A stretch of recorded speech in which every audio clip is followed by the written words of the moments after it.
Okay, we're on the air.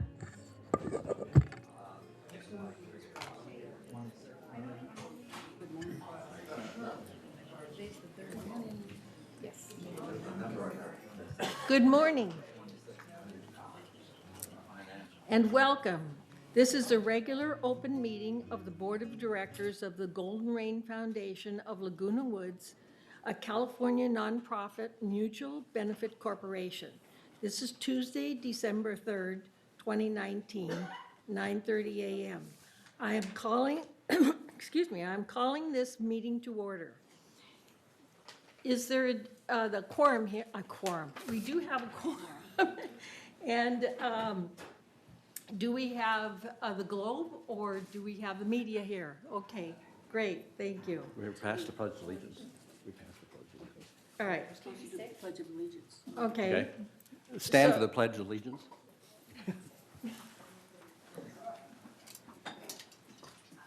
I pledge allegiance to the flag of the United States of America and to the republic for which it stands, one nation, under God, indivisible, with liberty and justice for all.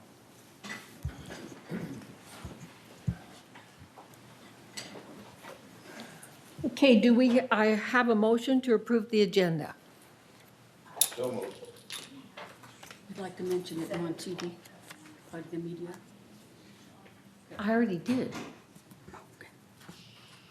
Okay, just a reminder to everyone that we are on live TV on Village Television, and that you need permission to take any pictures or recording, even though we are recording live. Okay. All right. Yes? We were going to remove item 11B from the agenda this morning.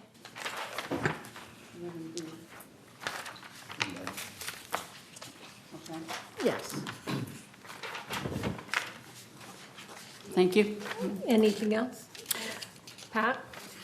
Okay, under the finance report, you have alternative revenue and cost sharing task force. We can't do that at this point in time because it's not, I don't believe it has been completed. Is that 15A? Well, it's not exactly 15A, it's a little star below that. Okay, alternative revenue, okay. Yes, and we can't do that because we don't have a proper committee formed for it. I'm sorry? It's on, but I wasn't speaking into it, I'm sorry. Okay, so we haven't got a proper committee formed for that according to our bylaws, and I don't have anything to report even if there was. So we're going to move that to future agenda. Great, Correct. thank you. Okay. Okay, Judith? I'd like to remove something off the consent calendar to start with number 11, D, so we can discuss the committee appointments and make corrections, and move it down to new business, no, unfinished business. business. It would be 12E, as in Edward. And then I would also like to, if we look at 12D, we have 4 12Ds in the packet for some reason by accident. So for 12D, we're going to have, if you look at the second, look at the page here, it's our second, it's resolution, third, fourth, fifth. Okay, on page 5 of 22, room reservation rate policy. That will have to become 12D sub 1. And then the following, the second 12D would be equestrian center pricing would be agenda item 12D sub 2. What page? That's also 7 of 22. And then on page 11 of 22, Thank you. garden center pricing policy would be 12D sub 3. And the fourth 12D would be the bridge room guest fees, 12D sub 4. And we'll take all of those resolutions separately instead of in one lump sum like it has on the first page. So that was just a typo or something. And then Okay, I think that's the only changes I have, Madam President. So do you want to approve any more discussion? Okay, is there any more discussion? Bonnie, we're not getting this at all. Okay, I don't know, she's going Okay, so under- fast, I'll have time to write it down. okay. If you look under 12D, entertain a motion to adopt a resolution for recreation pricing policy. By air, if you look at your resolutions, those 4 of them that are named 12D. So we want to take them separately because some of them have changes, and we want to be able to read them and have changes and vote on them separately instead of all one lump sum. I've never seen it done this way, so we want to do them separately. Okay. Fine. Is that clearer to anyone? Okay. Thank you, Jim. Thank you. Is there any further discussion? Okay, so, pardon? You gotta vote. Right, we've already voted. No, the vote on the agenda. We need a motion to, I move that we The- approved this agenda as amended. I'll second that. Okay, approved. All in favor? Since it's amended, we have to vote. I know. It's approved, thank you. Thank you. Okay. All right, do we have an emotion to approve the minutes of the meeting? For October 24th. Yes. We have a motion? I make a motion that we approve the minutes of the meeting of October 24th. You want to do it all together?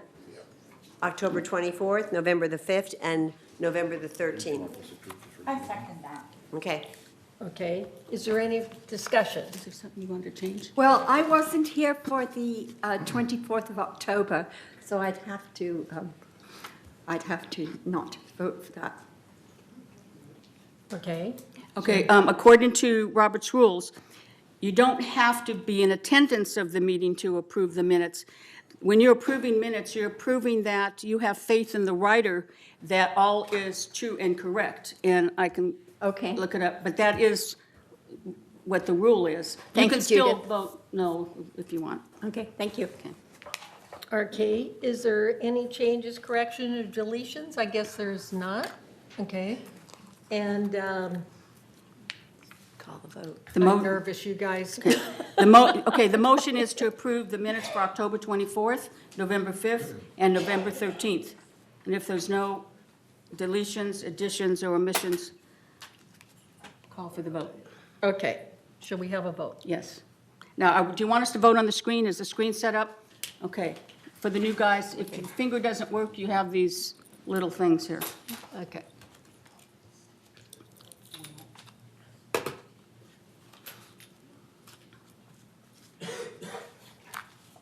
I don't think mine's working. Mine, Did you hit yes? Yeah. There we go. Okay, Do we have everybody? all right. So, so the approval of the minutes it's approved. And the next we have a report of the chair. And as president of GRF, I will strive to have unity between all boards working to face the big challenges ahead as a single team. I want to thank Steve Parson, president of Third, and Sue Margolis, president of United, and their teams for a positive, common goal of cooperation to build a better village. Hearing from our members is of utmost importance, and it is what unity is all about. Your input provides us with valuable insight on what we can do to improve your experience day after day. Our biggest challenge coming up is budget planning for Clubhouse One. We will be reviewing current programs and their cost effectiveness that will generate cost savings. Thank you. Okay, Director Troutman, you want to report on the disaster preparedness update report? Good morning. The Disaster Preparedness Task Force met on December 3rd, right here, that's today, met on November 26th at 9:30, right here in the boardroom. I'll look at it. We always meet on every year, the California Shakeout is on the third Thursday, so it's always the 10th month, and if it's whatever day it is, like this year it was the 17th day, then that's the minutes. So this year it was at 10/17 because it was October 17th. So the Roger Cowdery gave a summary of the California Shakeout exercise that was held on October 17th that actually started right at 10:17 a.m. The task force clubhouse coordinators manned their stations. The good neighbor captains that chose to participate went to their assigned neighbors, filled out their reports, and passed that information to their nearest care and reception centers, which are clubhouses. All coordinators then filtered that information to the Emergency Operating Command Center. This is where the information is filtered and goes to the first responders, which is the police and the fire department and the paramedics. This means those who will get help first, whether it be medical, fire, excavation, et cetera, will be those residents that have good neighbor building captains. Don't forget, whether it's a cyber attack, earthquake, or fire, phone lines and/or electricity may be down, or at least jammed, and you will not be able to call 911 yourself. Therefore, it's most likely that the first people to get help are going to be those that have a good neighbor building captain. At Clubhouse 5, they had a tabletop exercise that included trained task force members that simulated a medical triage.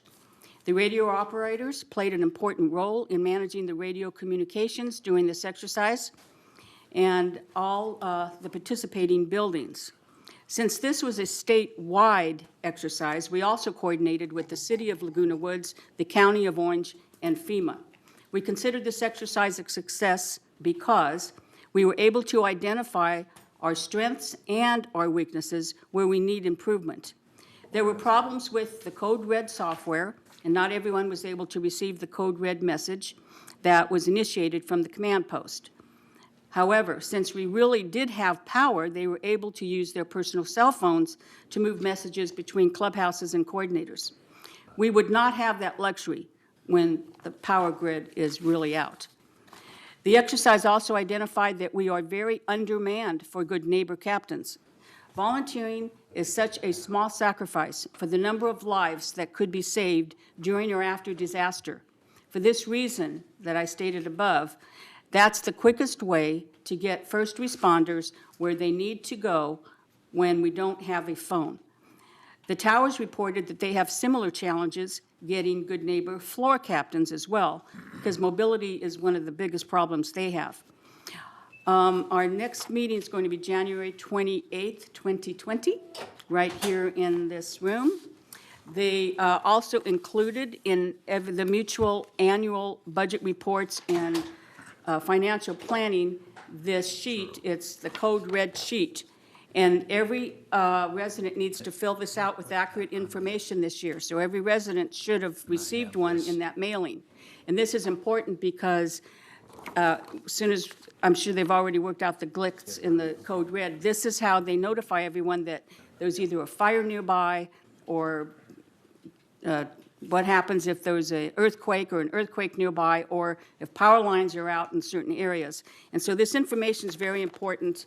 And so please don't throw it in the trash. We really need you to either bring it back in and give it to the information people at the desk here, and they know where to send it from there. So you can mail it in as well. So thank you again. Our next meeting is January 28th, 2020. Annette Soul, did you have anything to add from that meeting? No. Excellent, thank you. Thank you. Okay, we will now have the CEO report. Jeff Parker, our CEO. Madam President and members of the board, good morning. I have two items that I wanted to mention. The first was the Village 2020 business plan is out. We mailed those, and hopefully everybody has received those. The process, again, was that we mailed it to the Golden Rain Foundation and Trust, the Third Laguna Mutual, the United Laguna Woods Mutual. Should have received those packets in the mail. If you have any questions with regards to it, and there may be individual questions, please call Resident Services at 949-597-4600, and then they will direct you to the individual staff person that's dealing with it, whether it's property tax or a different issue. So we'll coordinate through Resident Services to get those questions answered that you may have after receiving the 2020 business plan. On your agenda today, it was noted that I was going to give a brief update on our strategic plan and planning retreat that we held on November 20th. On your dais is a copy of the 3-year goals that we put together subsequent to that meeting. As you know, the major priority goals that we established starting in May and then reconfirming in November was to ensure financial stability and longevity for the village, improve customer service to meet residents' needs and concerns, attract, develop, and retain high-quality staff, implement technology advances where possible, and upgrade our infrastructure.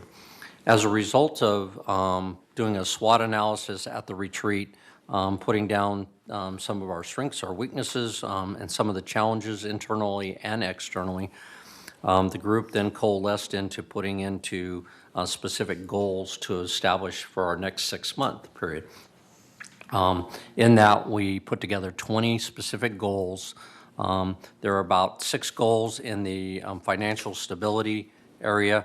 There are 3 primary goals in improving customer service and residents, working with Chuck Holland, IT, along with the customer service already in place. And then attracting development and retaining high quality. We have committees that are working on some programs there. And then, again, probably one of the big areas is looking at how we can and what we can do in the way of implementing technology advances. So we're going to be focusing on that this next 6 months. And then also working with Ernesto's group and MNC on how we can upgrade our infrastructure. Again, I have passed out on the dais to all of the board members the results of those goals, so you have that, where we're at. So it's a when, who is responsible, the what is specific to the goal, and then we'll be updating this on a monthly basis on the status, and we'll be giving it back to the board members on a monthly basis on an update. That's my report, and then I'm going to throw over Siobhan. She has a few other items under the CEO to give you an update on. Good morning, Honorable President, members of the board. Just want to share some updates with you, please, this morning. Just a reminder as we head into the holiday season that the bulky item trash collection program is in place. Everyone is entitled to free bulky trash item collection on the 3rd Saturday of every month. The next collection dates are Saturday, December 21st and Saturday, January 18th. Accepted materials include appliances, clothing, electronic waste, furniture, and other residential waste. To participate in the program, you place your items near your trash enclosure or in the same location you place your trash bins. Bulky items may be set out the night before and no later than 7 a.m. on the day of collection. Please notify Resident Services prior to setting out your bulky items. And that number for Resident Services is 949-597-4600. In the next coming couple of weeks, Southern California Edison is going to be conducting aerial inspections of the electrical equipment in the village. These inspections are going to be done using drones flying over the village. The inspections ensure equipment is operating safely and that the lines are clear. This work has been approved by our security department, so please don't be alarmed if you see some drones flying over the village for these inspections. There's also a new search tool on the village website. This is an easy-to-use, comprehensive search tool, and you can use it to enter keywords to search for documents, village events, classes, news, and so forth. But it's very intuitive and user-friendly, so we encourage everyone to take a look at that. As we head into early 2020, as everyone is aware, there are going to be enhancements to the transportation system. We'd like to kick off this effort by inviting residents to 2 informational meetings. The first one is Tuesday, December 17th at 1 p.m. in the Towers. And then there is a meeting Wednesday, December 18th at 10 a.m.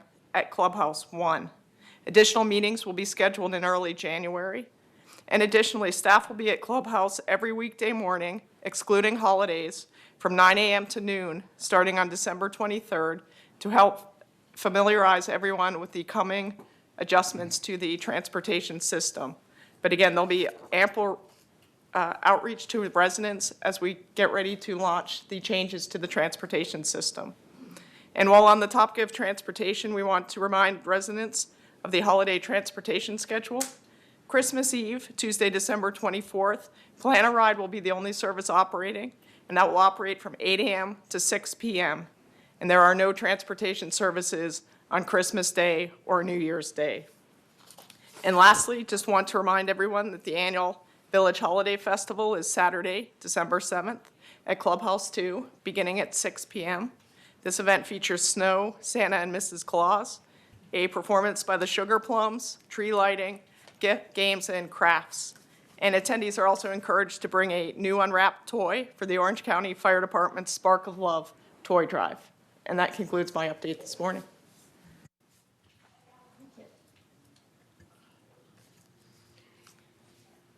Okay, we'll go to the open forum. 3 minutes per speaker. At this time, the speakers may address the Board of Directors regarding items not on the agenda and within the jurisdiction of the Board of Directors of the Golden Rain Foundation. There is a maximum time limit of 3 minutes per speaker, and a speaker may only address the board once during this period. The board reserves the right to limit the total amount of time allotted for the open forum. If you want to speak, please submit a card to the corporate secretary. Thank you. Okay, our first speaker is Chris Collins.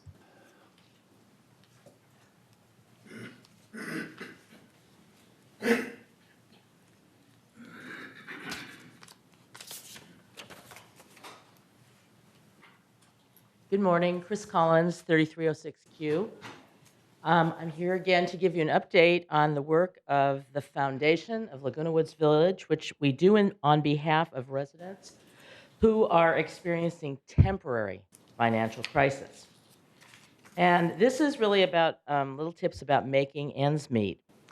When financial problems overtake a village resident, the foundation of Laguna Woods can step in to help. However, there are some programs that are very worthwhile that will help residents to stretch their dollars.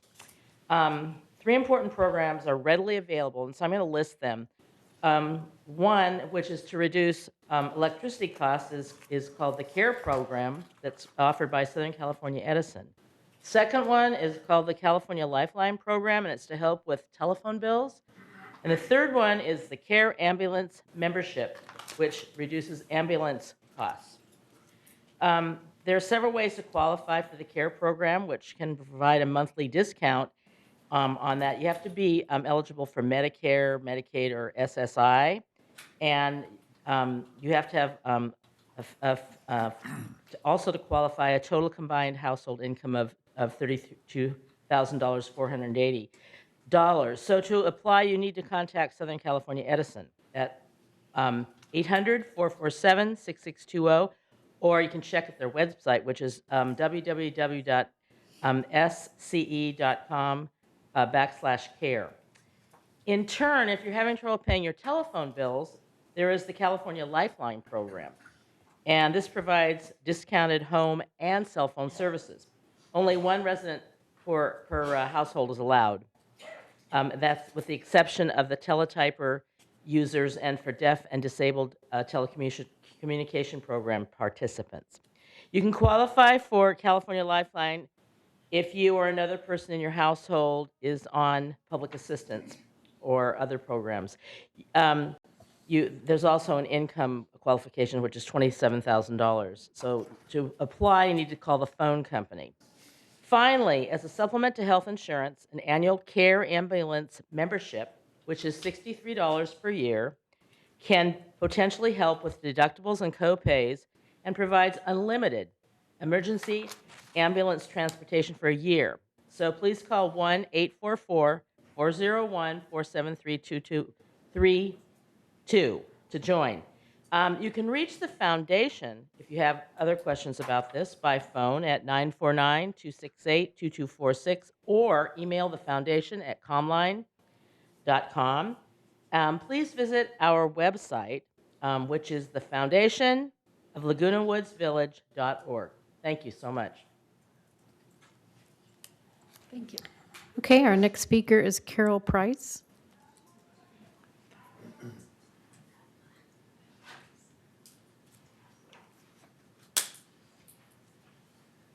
Hello, I'm Carol Price, 5017, and I have a horse at the stables who's lived there for 4 years.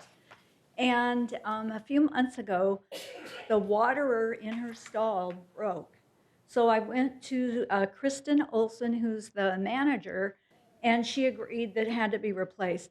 So I keep watching that. Anyway, so she told me to get some 5-gallon buckets and some special straps and hang it up and keep the water filled till she got it replaced. I thought this was going to be temporary. It took a month for it to come, and I had to go several times during the day to keep the water filled. And if you don't know, water's heavy. And I talked to Kristen, and she said, well, it's good for you. Instead of going to the gym and lifting weights, you can lift weights here. And I mean, I have an artificial heart valve. I didn't think that was right at all. It took a month to get the water. The water that came, it got installed, and it didn't work. It has a float. Sometimes it would be stuck, so no water came out.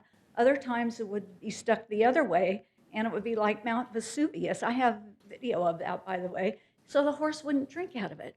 So I told Kristen, and she said, well, there's something wrong with your horse because she just wants to drink out of those buckets.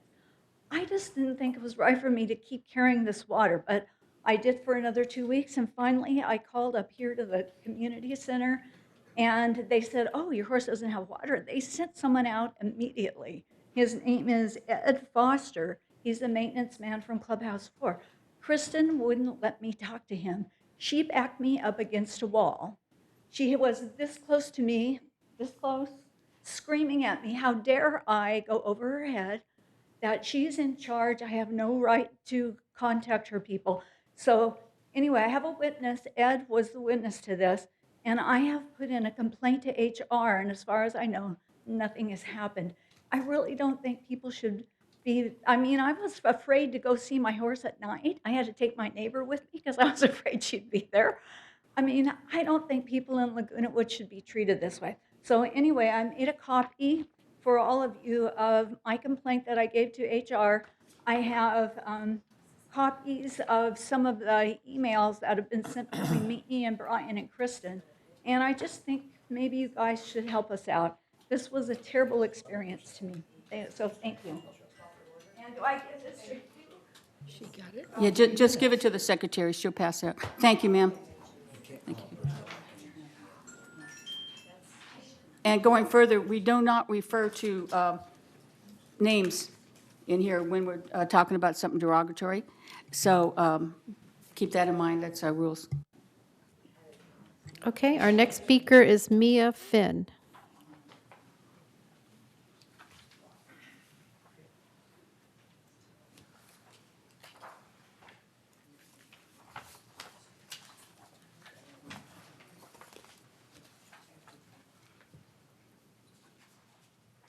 Good morning, board members. My name is Maya Finn, and I live at 127B. I've been a resident here for 21 years. During this whole time, I have boarded a horse at the stables. Also, I have never filed a complaint until this year. I have submitted 2 vet bills due to the negligence of management at the stables. The first vet bill was for weight loss. My horse was not given the proper amount of feed that was scheduled. During this time, I was out with a knee replacement. Fellow boarders started telling me that my horse had become thin and was continuing to lose weight. I was still not able to walk, so I had a friend go down to weigh the feed. When my friend weighed the feed and saw that it was too low, she asked Kristen to come over. Excuse me, The I manager. object. I don't want to hear any more names. The Just manager. No mention, names. just mention manager. Manager, yeah. Thank you. The feed was too low and the manager to come over to see for herself.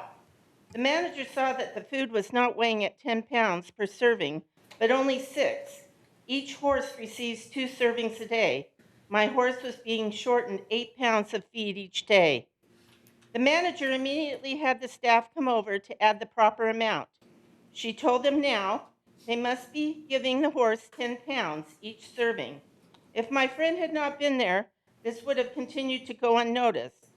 At this time, the manager could see that my horse was too thin. However, she thought it was due to illness. She suggested I get blood work done. To be sure, I had blood work done on June 20th. The vet confirmed she was not sick, but was not getting enough food. My horse was down 44 pounds. Once the food was corrected, she gained 17 pounds in 4 weeks. On July 31st, my vet came out to treat my horse with 4 swollen legs, as the picture I had given the secretary. This was due to bad reaction to orchard moldy hay. Even though the vet could not state the cause of my horse's inflammation, he could confirm that the reaction was due to something ingested. My horse gets nothing to eat at the stables but orchard hay due to her special diet. Once the moldy hay was discovered, 9 boarders, including myself, stopped the orchard hay and bought their own from another vendor. This did not include the other boarders, who use a different type of hay. Only 9 boarders were using orchard hay. Everyone stopped it in fear of their horse was going to get sick. The manager was notified numerous times from the boarders to send back. Your time is up. Okay. Thank you. You're welcome. Thank you. Matt, do you have a report that you can, that you copied to send to the board members? You can have this one. Okay, just pass it to the secretary. Thank you. There you go. I'm sorry. Our next speaker is Gail Schneider. When you get it back, make sure we get copies.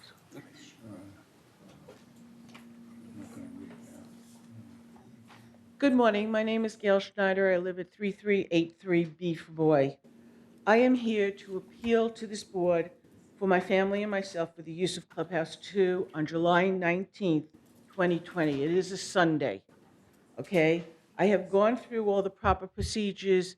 I put in for the lottery system. I did all of that. And I have been notified that there is a club using the clubhouse every Sunday morning and afternoon. Because the other clubhouses, 5 and 7, are being used by churches, only Clubhouse 6 can be used on Sundays by residents.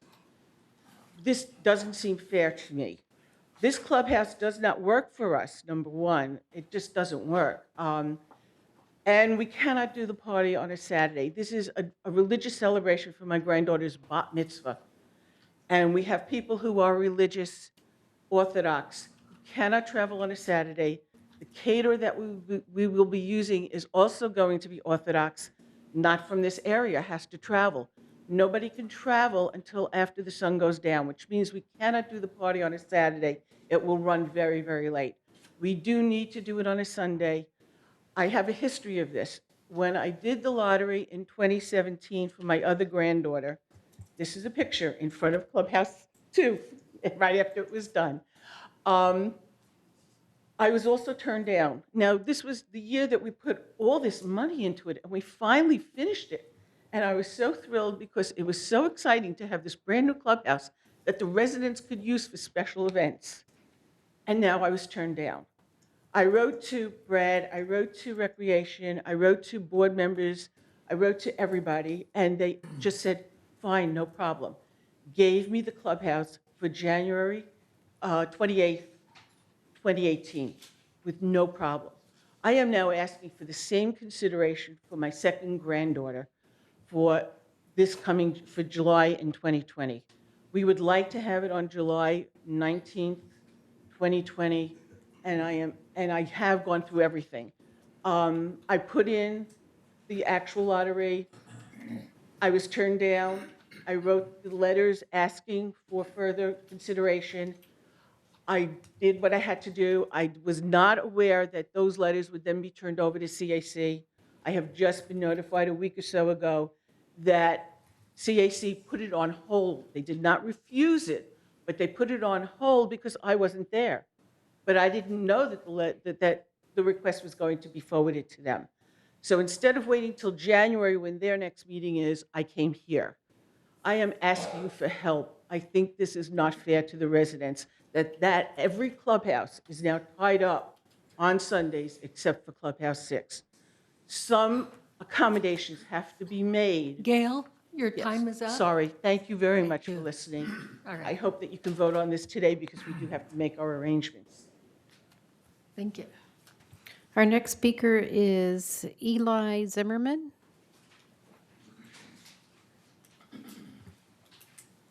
Good morning. I'm Eli Zimmerman, 3427. I'm here today to talk about developing a program to prevent falls in Laguna Woods Village and the subsequent hospitalization, disabilities, and premature deaths in the village. I will provide you with copies of the presentation afterwards. My wife Jill and I have been residents in Laguna Woods Village for almost 3 years. I have a master's degree in public health from UC Berkeley and another master's degree in psychological education from the University of Massachusetts. I have 3 points to make. First is the importance of preventing falls in the village. Second, the opportunity to implement a world-class comprehensive fall prevention program and research project. And 3, I'm asking your permission to gather the resources necessary for this project on behalf of the village. First, the problem, falls in Laguna Woods Village. Based on data from the Centers for Disease Control and Prevention, falls are the leading cause of injury, disability, and premature death in the over 65 population. 1 in 3 seniors fall each year. 1 in 10 falls results in a visit to the emergency room and/or hospital. 3 out of 4 of those hospitalizations for fall-related injury leave the hospital disabled. Falls are the primary cause of broken hips, pelvis, legs, wrists, and arms. Head injuries often result in premature death within 30 days. For Laguna Woods Village residents, this translates into about 6,000 falls per year, about 600 preventable hospital visits, and about 400 preventable disabilities per year. The opportunity. A global literature review in 2018 revealed that there's not yet a single comprehensive program that can show with scientific confidence that it can prevent falls in a community of independent living seniors. 2 of the most famous public health studies are the Framingham Study on Heart Disease and the Harvard Men's Health Study. Both are often cited in global literature as seminal in generating core understanding and have been the basis for ongoing research for the past 70 years.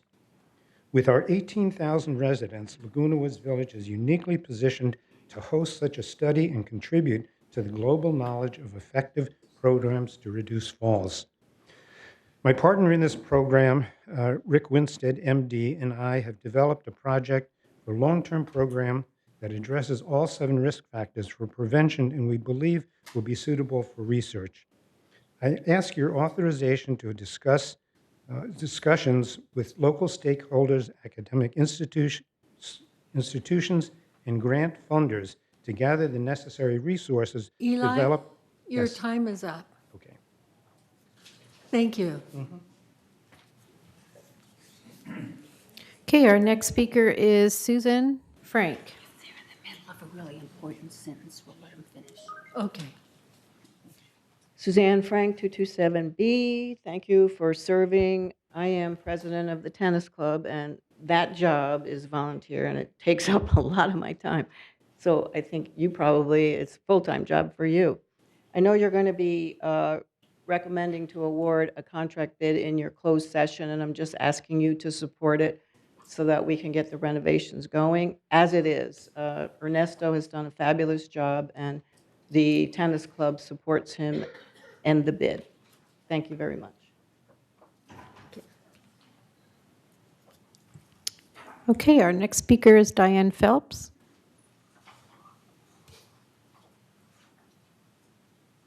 Hi, Diane Phelps, 5587A.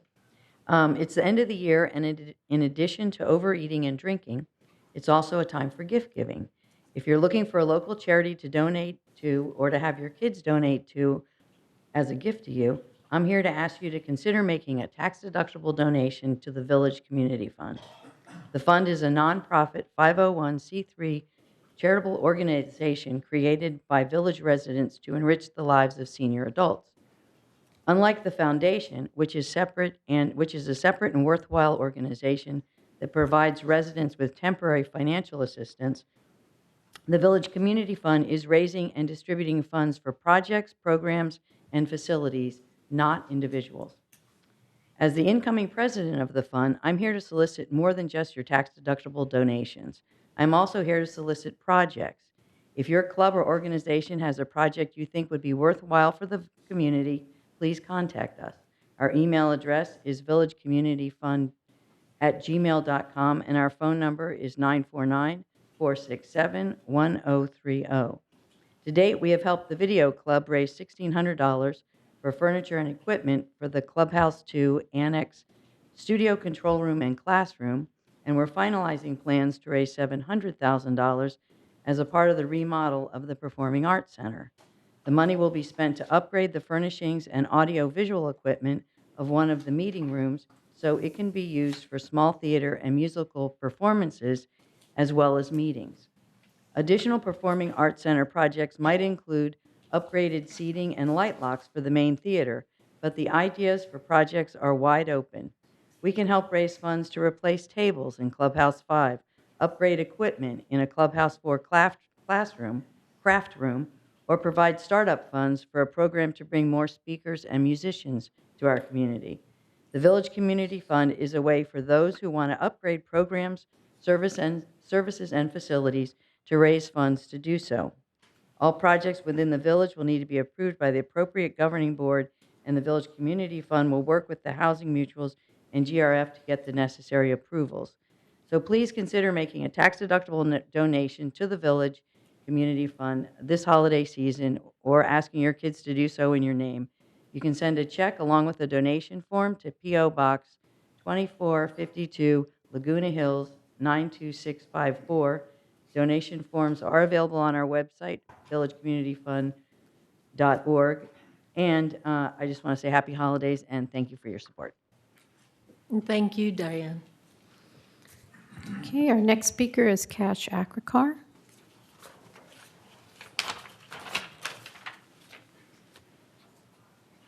Good morning, everybody. I'm not going to take all for 3 minutes, so I want to say one thing. I can't stress enough what, not mentioning name, our first vice president brought about of the DPTF, or disaster preparedness. We had identified in that meeting a source of available volunteering. And 50-some years ago, a guy named, what's his name? Cortese? Yeah, Cortese, Ross Cortese started this community. But the community survived because of volunteering. We need volunteers. We have 250 plus clubs, and a request was made, and maybe GRF should look into it, is to ask every club to donate a volunteer. If there are 100, donate 2 to do whatever activity we need. We need the community spirit to be revived again. We need volunteers. I can't stress enough how much that is required. We need to have volunteers. Also, I would like to refer Mr. Eli Zimmerman, who made a comment, that look into the Wellness in the Woods Club and the mayor of the city. They can use your help. Fall prevention is very important, and with the knowledge you have, you can share it. Thank you. Thank you. Okay, our next speaker is Juanita Skillman.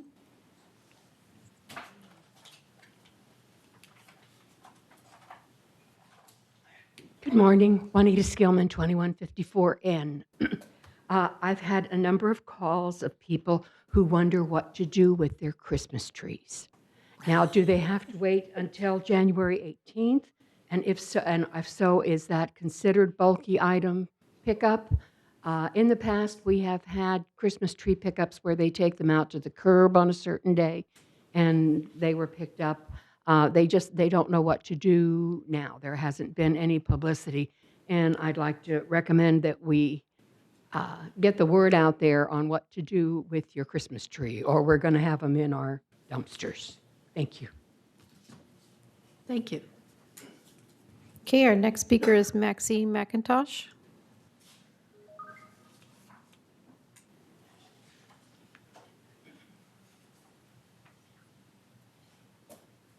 Good morning, neighbors.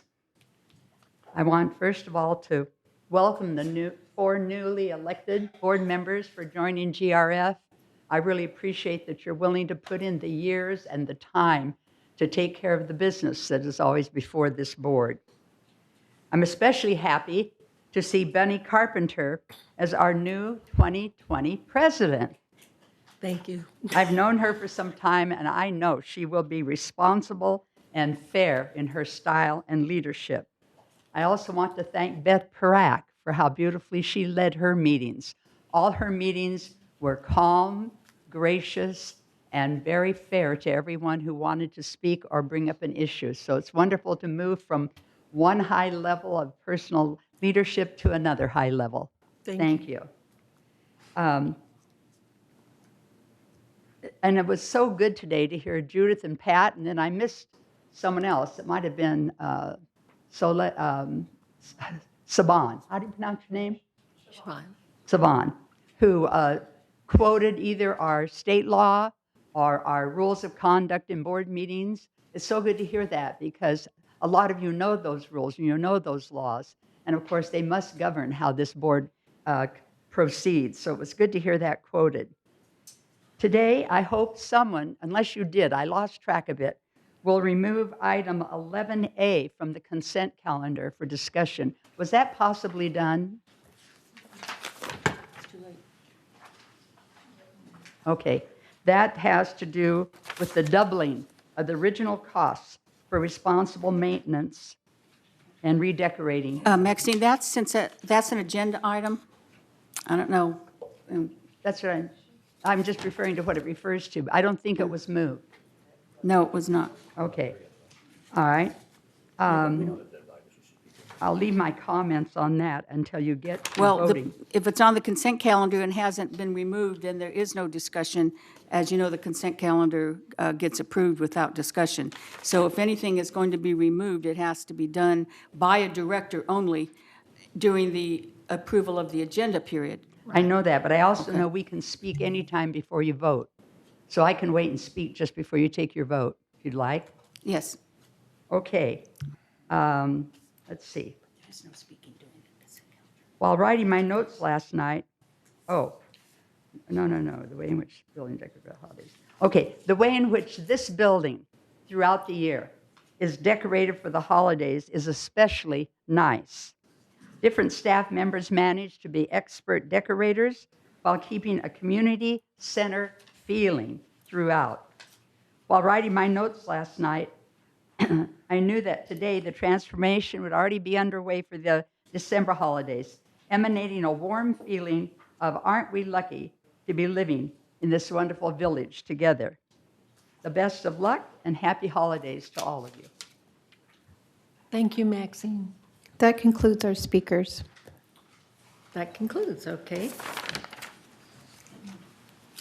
Okay, so we have responses to open forum speakers. Would any board member like to respond to the members? Okay, Pat? Yes, I would like to respond to Carol Price. Carol, I'm sorry you didn't know about not giving names, but that's beside the point.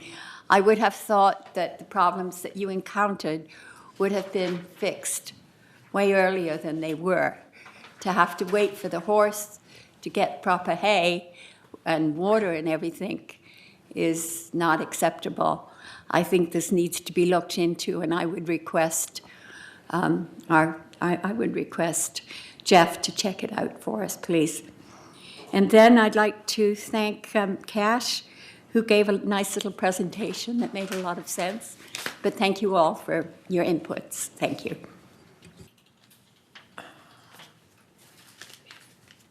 Okay, Beth, I'm sorry. I'd like to say to Eli, I'm talking about the fall program, the foundation in connection with Saddleback College is working on and offering a fall program here in the village, and you may want to talk to them about your ideas. You might want to share some ideas. And then the second thing that I wanted to talk about was kind of a combination. Today is Giving Tuesday, and we had two people come up and talk about giving. So first I'd like to say the foundation of Laguna Woods Village is please give to them. And when you give to them, you're giving to your neighbors who are in need, identified by our social services department. They identify folks, and the foundation helps them out with emergency needs. So if you feel like giving today, go to the website, the Foundation of Laguna Woods Village, and you can contribute. And the second giving type thing is really a donation. The Village Community Fund, it's just starting, but really getting some good ideas going. And Diane mentioned that these are donations that you would make towards some sort of improvement or project in the village.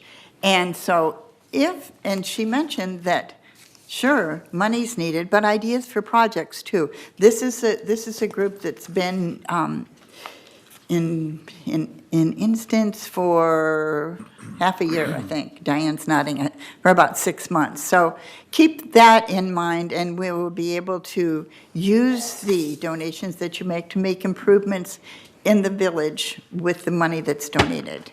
Thank you. Thank you. Okay, Annette? Okay, this is Hi, this is concerning Eli Zimmerman. I would like him to, if possible, talk to Jeff Parker, because this is more of a global issue, a long-term study. It's not necessarily a class. It's to basically formulate something. I don't know, I think it's out of Cal and a PhD project, so I think that a long-term study needs to go more global and should be addressed by Jeff and Chauvin. Okay, And I would definitely support that. Thank you. all right. Okay, Joe? Yes, to Chris Collins and Diane Phelps, thank you for the good work and getting the community informed on what assets are available to them to help them when they need help and how they can contribute to Diane's program. To Carol Price and Mia Finn, I only ask there that our Recreation Department and our CEO look at that very seriously. We certainly want to have humane treatment of the animals we have here and our residents as well. We certainly want a situation that when a resident leaves an employee here, they leave with a happy experience, or the employee can't help them, please turn them over to hopefully someone that can be helpful to them. 5 gallons of water is about 40 pounds. Let's see. Other than that, that's it. Thank you very much. Okay. Okay, Judith? I just want to add to what Director H. said. Anyway, we have the letters and reports from Carol Price and Mia Finn, and so these will be going to the closed board meeting for further discussion, because I just want to ditto what Joe said, is we are going to take those things serious, so don't think you have lost us here. Thank you for coming up and being brave enough to tell us how you feel. Is there any other discussion? Jim? I haven't been over to the Equestrian Center for a while, so just talking with Don a little bit, we're going to get a hold of you, Carol, and we'll go over there and walk the site and see what's going on. Maybe we'll have to put something on our MNC. Okay, is there any other? Okay, consent calendar. All matters listed under the consent calendar are considered routine and will be enacted by the board by one motion in the form listed below.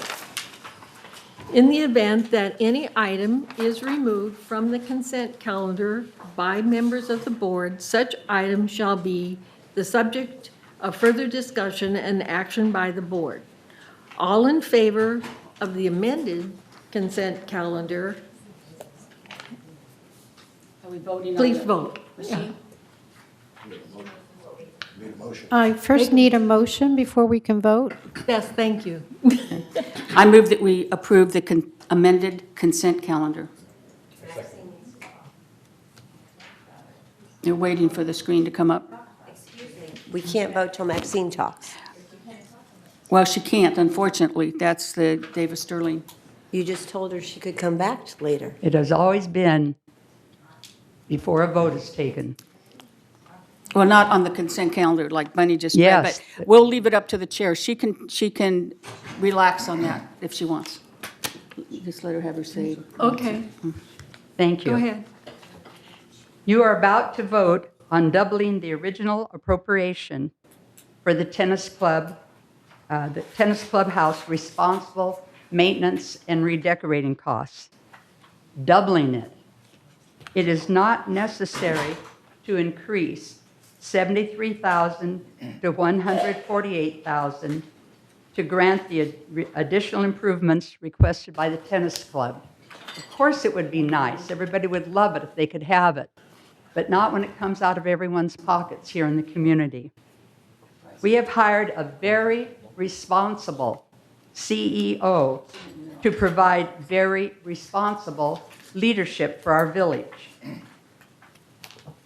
He warned us, even if that our assessments will not cover the maintenance of our amenities. I think it was 2 meetings ago, he told us the assessments will not cover the cost of the millions and millions and millions of dollars it will take to refurbish, maintain, renovate, whatever it takes for the clubhouses. Unfortunately, they were all built in a short period of time, and they're all showing their old age in about the same period of time. Extra money might be raised through land sale or land leases, but that option could be all too swiftly used up. That is finite. Then what? We must learn now, at long last, to just responsibly maintain and redecorate our facilities, not add on lovely, gorgeous new additions that are nice and would be pleasant to have and would look good. We just can't afford to do it. We cannot afford overspending. Thank you. Thank you. Okay. All in favor of the consent calendar? Pardon? Now we vote. All in favor? Okay, all in favor of the consent calendar? You can vote on your screen. Yeah.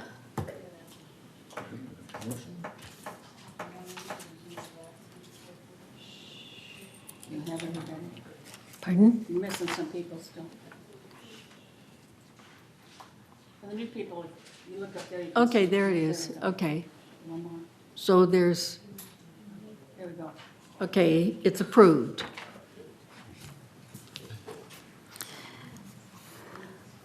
Okay, we've already, so we're approving, So we go to committee appointments. Let's see, that one. well, that Oh, one that was to the finish. 12G. That's true.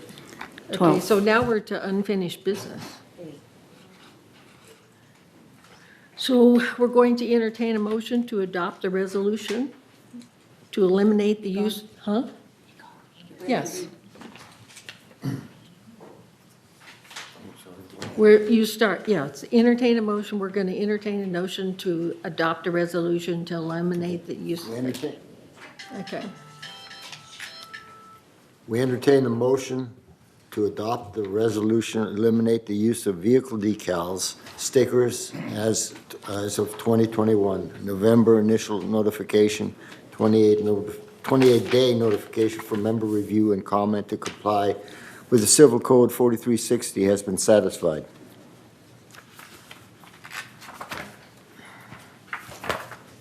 I move. Okay.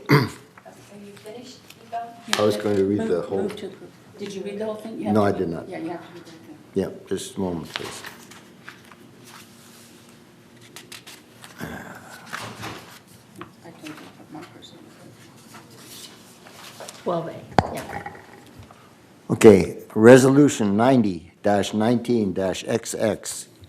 Whereas all residents-owned motor vehicles are required to be registered with the GRF and display a community decal sticker, which is required to be updated annually, and whereas Resident Services Division updates vehicle decal stickers for residents on a yearly basis by way of community-wide mailing, and whereas implementation of gate access technology at all housing gatehouses has required radio frequency identification, RFID, tags to be attached to all vehicles, and whereas license plate readers, LPRs, and plate smart technology at each gatehouse captures every vehicle entering and leaving the community.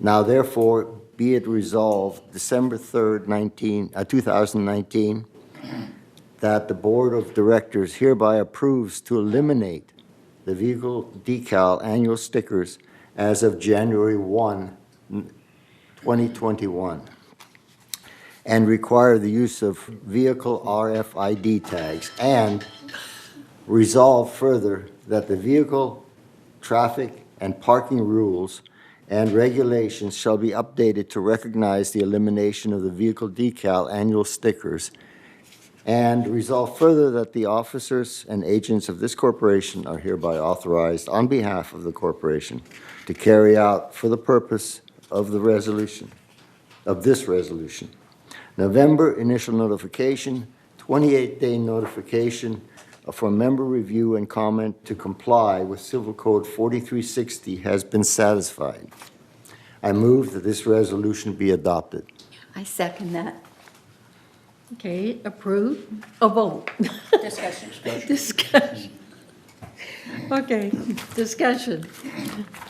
Bert. Given that we have a gate 12, which has no provision for gates right now, would allow anybody to come into this community, I would not approve of this at all. I think it would just be a simple solution. We have cars in this community that already have stickers. We can continue to leave those stickers but not consider updating the dates on those stickers, thereby saving on the mailing. Okay? When a new car enters the community, all we would have to do when we put the RFID on is to also put a visual sticker on the window just the way we used to. So that we would, again, have the ability then, at least at the guard at the gate, be able to see whether or not that is a authorized car to enter gate 12. It's a simple solution, okay, and does not involve what we're proposing here. Okay, Pat? So, Bert, are you amending the motion? Well, I would amend the motion then to, I'm opposed to the motion. I don't know how you amend Oh, you're saying no. a motion that you're proposing to change. I'm just saying I'm going to vote against it for that reason, that there is a better solution. Annette? I think I'd like to make the amendment then that what Bert has proposed, that basically any new car that enters the village, get one of those stickers, and everybody else who has a vehicle, or of course, if you replace your car, you have to get a sticker. But it does make the job of the guard at the gate much easier in going in through gate 12. So I hope this motion makes sense to anybody. It does to me. Okay, so let me rephrase. The motion is to accept staff's recommendation with the exception of vehicles, new vehicles that do not yet have an RFID or, you know, when you get a new car. The sticker. That they will get a decal.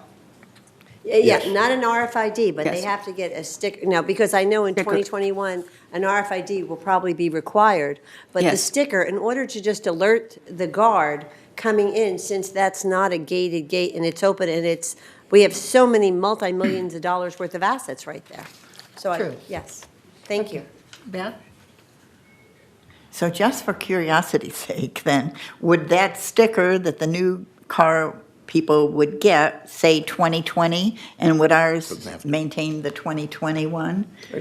Because 2021 is when it's changed. I mean, just a question. No, so what you're saying is ours, we'll get the 2021. Right. But in in the future, it would be 2021, 22. So if we hadn't changed our car for 10 years, we'd still be driving around with 2020, but the guard would be able to see that we had that sticker and we've been through the process. And I believe that's the point Bert is trying to make. Yeah.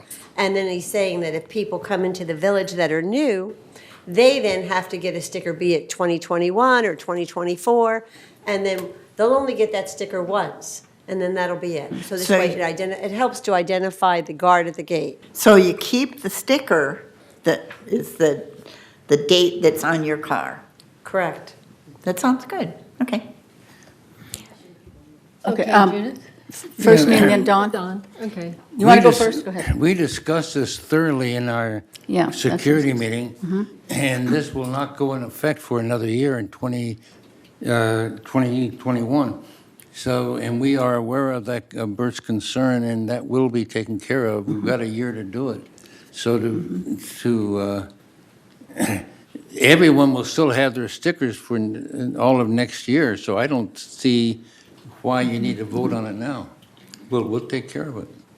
So you're saying we shouldn't have to pass this today? I don't think you'd have to, because you won't lose your sticker for another year, and within a year, we'll have that problem solved. Okay, so Bert's motion would be to not pass this resolution at this time. for That's the what I would reasons recommend, yes. Stated by everyone?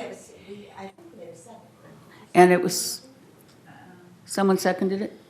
No one seconded it yet, so, Can we have the motion restated then? No, if no one seconded it, it died. Okay, so okay. we're looking for a new motion, Bert. That, right now, there was a motion made by the secretary when he read it. So Bert wanted to amend that, but the resolution was read, and the secretary made the motion, and I seconded it. So from now, who seconded it? I did. You did, so there was a second. Okay. Okay. We both did, okay. So now we're going to go entertain, Well, the easiest way for Robert's rules would just be to ask for the vote, and most of us feel like we don't want to approve it, just vote no. Pat? But can't we vote yes if we want from the original amendment? Yeah, of course. I mean, as far as I can see, what Don said is very valid. Right. That gate will be done in a year, and this is not going to take effect until a year in any case. So vote it So down. therefore, we should vote for Well, for vote it this. down. Thank you. You're saying to vote it down? Yes, if you vote it down, you'll bring it up later next year. This is Don's basic recommendation. Why bring it up now? No, Don? It's going to take a year to implement, it's going to save us $40,000 Yes. a year. And I don't know why you would hesitate in voting this in now. Yes, I agree with Don that we should vote it because the reason it came up in the first place, and I want to hear from staff next, is the huge amount of savings we're going to have. And so as the What's the the next purpose? year and a half goes, the problems are going to resolve themselves as far as who has stickers and how many people get RFIDs. That's just going to be one of the rule. When you move in here, you get an RFID. And I know, I have friends that have been putting that off and putting that off. But eventually, because of the savings of money, staff, can somebody jump in? Siobhan or Jeff?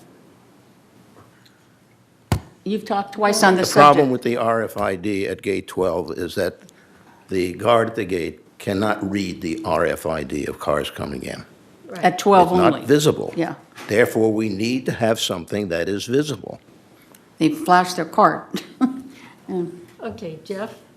So the recommendation from the staff and going through the committee was that once the decal is no longer in the process, then at gate 12, and only in gate 12, you remember, gate 12 is not where residents go in, it's going into, where we're going into the golf course and going into Clubhouse 2, so it's not going into a residential neighborhood.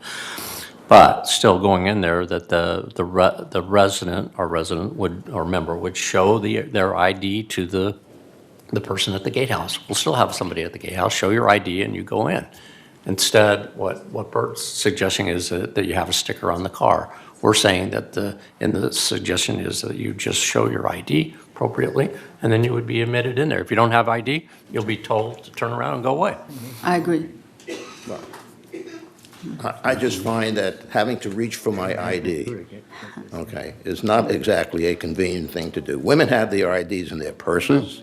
Men have their IDs in their wallets or someplace else, okay? And it's going to slow down traffic entering Gate 12 if you want to say, oh, you got to show your ID. Whereas if you have that sticker, you can go right through just the way we do today. It's a convenience. And I think that the solution today is basically, as Don had initially said, why are we taking this up now? Okay, just reject this now and let security handle this at a later date. We have securities here. Joe, go ahead and then security. Good. Sorry. To the point on Gate 12, the other day I was there backing out from one of the sports I was playing, and 12 straight cars had the green light to turn in. Can you imagine 12 cars trying to turn in with all of them fumbling, trying to find their IDs? You're going to have a backup on the road, which is kind of dangerous. So I'm not taking aside the motion, but the functionality of Gate 12, looking at every card, is almost ridiculous because we have events there where you may have 100 cars coming in for a single event. So I think that one solution probably would not be very functional there some of the time. Thank you. Okay, staff. Good morning, Madam President. How are you doing? Hey, thanks for bringing this up and having a lively dialogue on it. First, just a little bit more background on this. The whole purpose of that 2020 decal or the actual GRF decal to get rid of it is to avoid the redundancy. We're working off of license plates now. We're going to be working off of RFIDs. That's starting immediately with security. So all our enforcement measures are going to be just like the DMV, just like law enforcement. We're working off the license plate. And then we also have the secondary tool of the RFID. That GRF decal to us, that'll be redundant. But the one item you're concerned about is Gate 12. We're going to keep an ambassador out there. We feel like we can secure some other areas of Gate 12, the pickleball, the pool area, and the gate ambassador's main responsibility to kind of vet people through and provide direction. We're not concerned about the thefts there. We're not concerned about people going across the golf course and committing crimes and then bringing things back. So I know you're concerned about securing that area. We believe we can still manage Gate 12 just like we manage Gate 16. Gate 16 is a gate right across the street that doesn't even have an ambassador. And yet people are able to freely go there, park, and use the amenities if they have their ID card and they have permission to do so. We're applying the same concept to Gate 12. Just a question, is there any way the Gate 12 ambassador could have one of those guns that read and just read the license plate of that person or read the RFID? No, a scanner doesn't work that way. Okay. Yeah, the scanner is, yeah, that's a great question, Director. The scanner is used for passes as well. Now, I don't agree with issuing a decal just for Gate 12. Again, the whole purpose behind this is to get rid of our decals, get rid of spending money. We're trying to, this is a cost savings initiative, not something that we're still going to spend money on. We want to get away from those decals, whatever decal it may be, whether it be a GRF decal or a Gate 12 decal. Get him first. Okay. My impression, I wasn't part of the original discussion, but my impression is when Don said that we had thoroughly discussed everything, it doesn't appear that we had thoroughly discussed everything to the fact that this is a pretty simple resolution, and we should just be able to look at it and say, go ahead, and yet there are what sounds to be things that haven't been discussed yet, or at least not completely. Thank you. That's why we have our committees. Yes. And all the work is done in committee level, so that we're not spending an hour on each resolution here in the board meeting. So that's why we encourage all the rest of the directors to go to the committee meetings. And I know I've had this discussion with Annette, that we really want all the directors, even if you're not attached to that committee or sit at the dais, you go to those meetings or at least read the reports that come in because a lot of work is put into these decisions, and all these things are considered before it even gets to the board. Okay, I still want to, Okay. two things. One is that Gate 12 and Gate 16 are not the same, because we do have a guardhouse at Gate 12. Correct. And have nothing at Gate 16. That is correct. Okay. And That's my point, secondly, sir. there would be no mailing of the decal. When somebody brings a new car in at the end of the year, just like they put an RFID on, they would put a sticker on the window. So there'd be no mailing, because we would be then allowing cars that already have stickers as recognized residents of the community, allowing them to come into Gate 12 without having to take out an ID and show an ID. It's a simple thing. Much more complicated than that and much more costly involving decals. But if The one I'm not going to have a debate with you now, Director, I appreciate Yeah. your input. That'll be nice. Yeah, I would just like to think out of the box a minute. How about if we had the RDIF, and if the people don't have it on their car, we fine them for it? Would that be a possible solution? No, the RFID is a voluntary program. We don't force our residents to purchase the RFID. So for those residents No. who do not have one, they are required to go through the guest lane and show their ID card, which takes maybe 2 seconds. If we chose to go that route at Gate 12, they just flash it up to us. That's all. There would not be a long line. Oh, and I want to add to that, I have a disabled son, and he frequently forgets his ID card. So on Dwelling Life, he calls himself in permanently. So then all he has to do is show his ID, his state ID. He doesn't have a license, but his state California ID. So for those that, keep something extra in your cart, I don't know, and show that when you come to the gate. Just a thought. Okay, Joe. Was there a plan in securing the tickle and paddle? I understand that we had that issue at the tennis courts, but I think it was kind of costly to do. But there's lawn bowling there as well, which with the $500,000 worth of carpet that the wrong type of shoes could ruin, that would be the largest concern of damage we might have from something coming in community, maybe not even meaning harm, but just walking around there. So that would be one of the areas that I think would have some attention. Thank you. Sure, and I think that comes up at any time. People come in with a pass who are guests, may not have that, and that's our own enforcement protocol to take care of those issues, sir. Okay, Thank you, Tim. So call for the vote.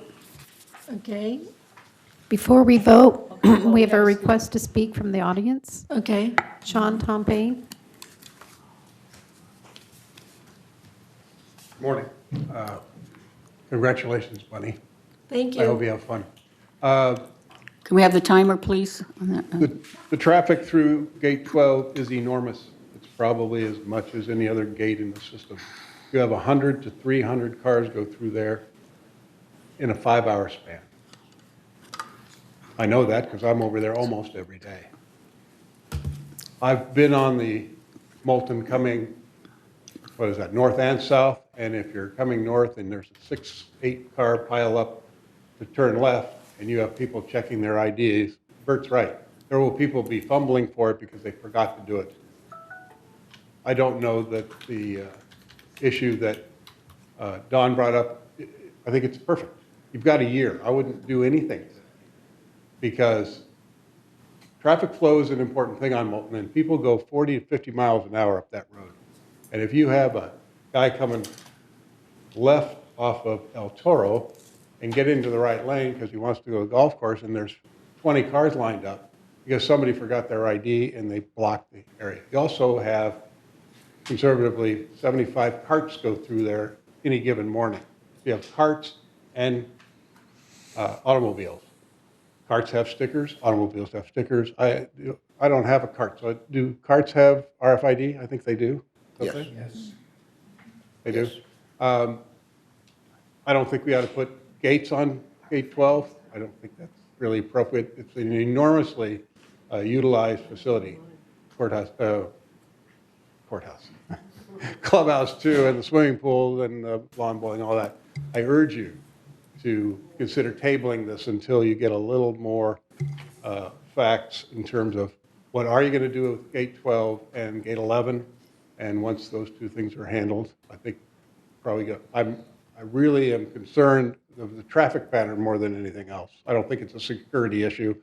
We're pretty self-oriented towards security. When we see people that don't look like they belong there, people ask them if they can be helped, and if they're there appropriately, they can remain. Thank you. Okay, Judith? I think since we're only talking about one gate here, instead of putting off voting on this resolution, vote on it, and then security should look at least, not putting a gate arm there at 12, but look, they do have these little portable RFID readers we can get.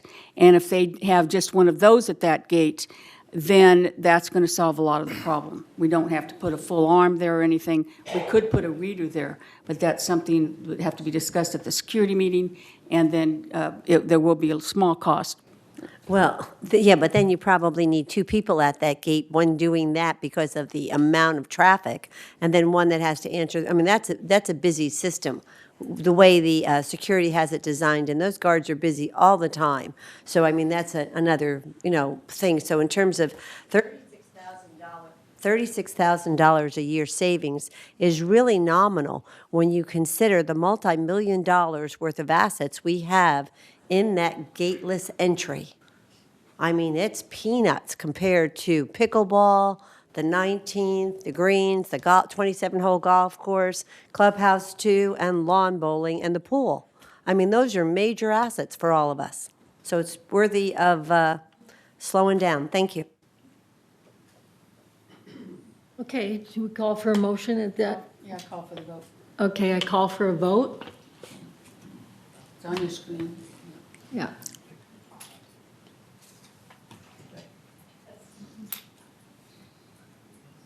And don't forget, resolutions can always be changed. I mean, if this doesn't work, we can always change it.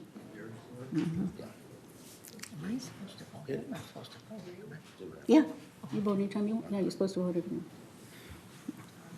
Okay.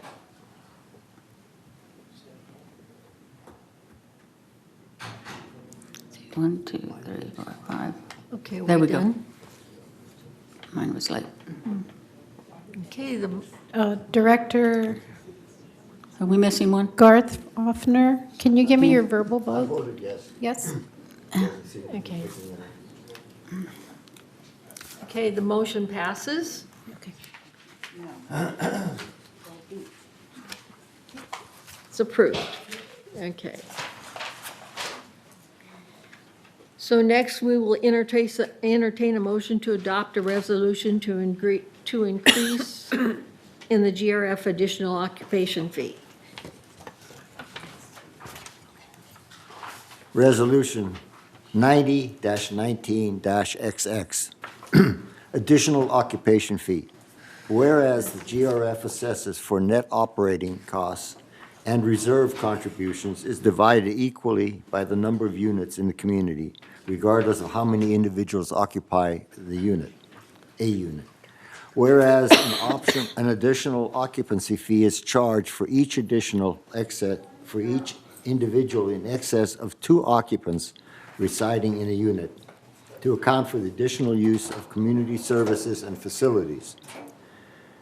Whereas the board periodically reviews fees as part of the business planning process to determine adequacy of revenues and shared costs. Now therefore be it resolved, December 3, 2019, that the Board of Directors of this corporation hereby sets additional occupants fee at $100 per manor per month for each additional occupant over 2 to offset costs incurred by the extra occupants to be effective January 1, 2020. Resolve further that such fee shall be reflected on the fee schedule. Resolve further that Resolution 90-17-28, adopted September 5, 2017, is hereby superseded and canceled on the effective date of January 1, 2020. Resolve further that the officers and agents of this corporation are hereby authorized on behalf of the corporation to carry out this resolution. November initial notification, 28-day notification for member review and comment, Civil Code 4360 has been satisfied. I move this resolution be adopted. Second, Pat? I'll second. It's been seconded by Pat. So we have a motion to accept this Resolution 90-19-XX on additional occupant fee. Is there discussion? All in favor? No discussion. There's no discussion? No one raised their hand? Okay, you can vote on your screen. Egon, did you vote on your screen? Yes. Okay, yeah, I'll have to do this manually, and that's okay. Okay, the motion passes. Okay, 12, I'm sorry, 15. Okay, C, entertain a motion to adopt a resolution to increase in late charges for fines and fees and chargeable services. This is the initial notification. Mr. Secretary, will you please read the resolution? Resolution 9019-XX, late charge, chargeable services. Whereas certain services and charges for which the corporation is not financially responsible, that is fines, fees, and chargeable services, are billed to members. Whereas a late charge is assessed on delinquent chargeable service accounts intended to offset costs associated with collection efforts. Whereas the board periodically reviews fees as part of the business planning process to determine adequacy of revenues and shared costs. Now therefore be it resolved December 3, 2019, that the Board of Directors hereby approves a late charge for fines, fees, and chargeable services performed and billed to residents at a flat fee of $35 per month of delinquency, charged 31 days after the date of the original invoice, effective January 1, 2020. Resolve further that the officers and agents of this corporation are hereby authorized on behalf of the corporation to carry out the purpose of this resolution. November initial notification, the 28-day notification for member review and comment from the postponement to comply with Civil Code 4360 has been satisfied. I move this resolution be adopted. Okay, there's a motion on the floor for Resolution 90-19XX for late charge and chargeable services. Is there a second? Second. Okay, Bert Moldoff seconded, okay. Discussion.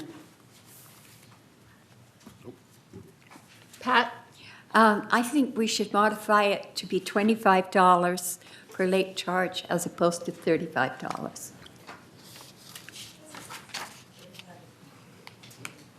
Are you amending it? Yes. Okay. Is there a second on that? No second? It fails? Okay. So is there a motion on the? Yes, there's a motion on the floor. Original amendment? I mean, original. Yes. We're ready to vote. There's no more Okay. discussion. Okay. I call for the vote.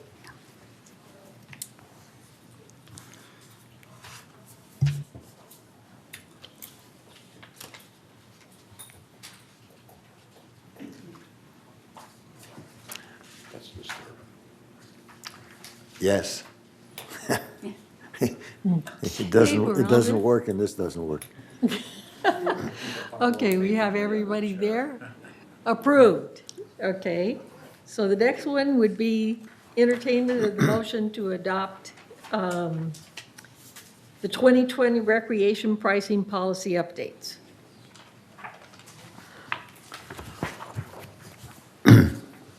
Resolution 90-19-XX, room reservation pricing policy. Whereas according to Resolution 90-12-132, which established guidelines for shared costs and fees Certain fees can be imposed upon users at various recreational facilities in order to control crowding, to minimize overusage, and to recover operating costs. Whereas the board periodically reviews fees as part of the business planning process to determine adequacy of revenue and shared costs, and their adoption of the 2020 business plan included certain fee changes. Now therefore, be it resolved December 3, 2019, that the Board of Directors of this corporation hereby adopts the following revisions to the room reservation rate pricing policy. I will read the changes only. The percentage of shared. That's under 5. Okay, no, item number 5. Yeah. The percentage to be shared by community at large to maintain an equitable, reasonable division between the user and the monthly assessment shall be changed from 82 to 80% for all rooms.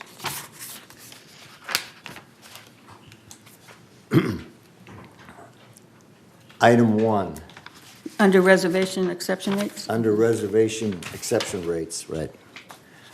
An exception rate room reservation fee shall be charged for the amount of time required for the use of reservable rooms, beginning with a 2-hour minimum and increased in hourly increments thereafter, with large ballrooms and main lounges requiring a 4-hour minimum. Item 4.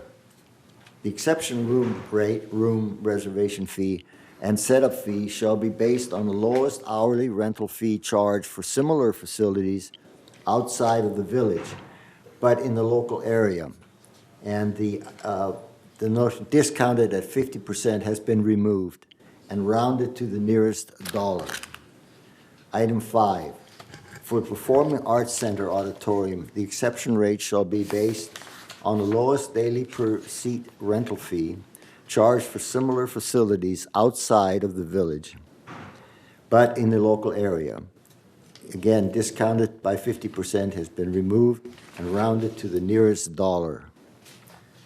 Resolve further that this resolution shall be effective January 1, 2020, at which time Resolution 90-17-36, adopted November 7, 2017, is hereby superseded and canceled. And resolve further that the officers and agents of this corporation are hereby authorized on behalf of the corporation to carry out this resolution. November initial notification, 28-day notification for member review and comment to comply with Civil Code 4360 has been satisfied. I move that this resolution be adopted. Okay, there's a motion on the floor for Resolution 90-19XX, room reservation rate pricing policy. Is there a second? Yes. Okay, Second. Annette's hand went up. Okay. Discussion. Does this include the equestrian center? No. No? Okay, That's the next one. Separate. 12D, I don't see, okay. Equestrian center's That's what I thought. next one. Okay. Is there any other discussion? Anyone from the audience that wanted to speak on this? Did you have a card, Cheryl? No? Okay. Okay, call for the vote. Okay, I call for the vote.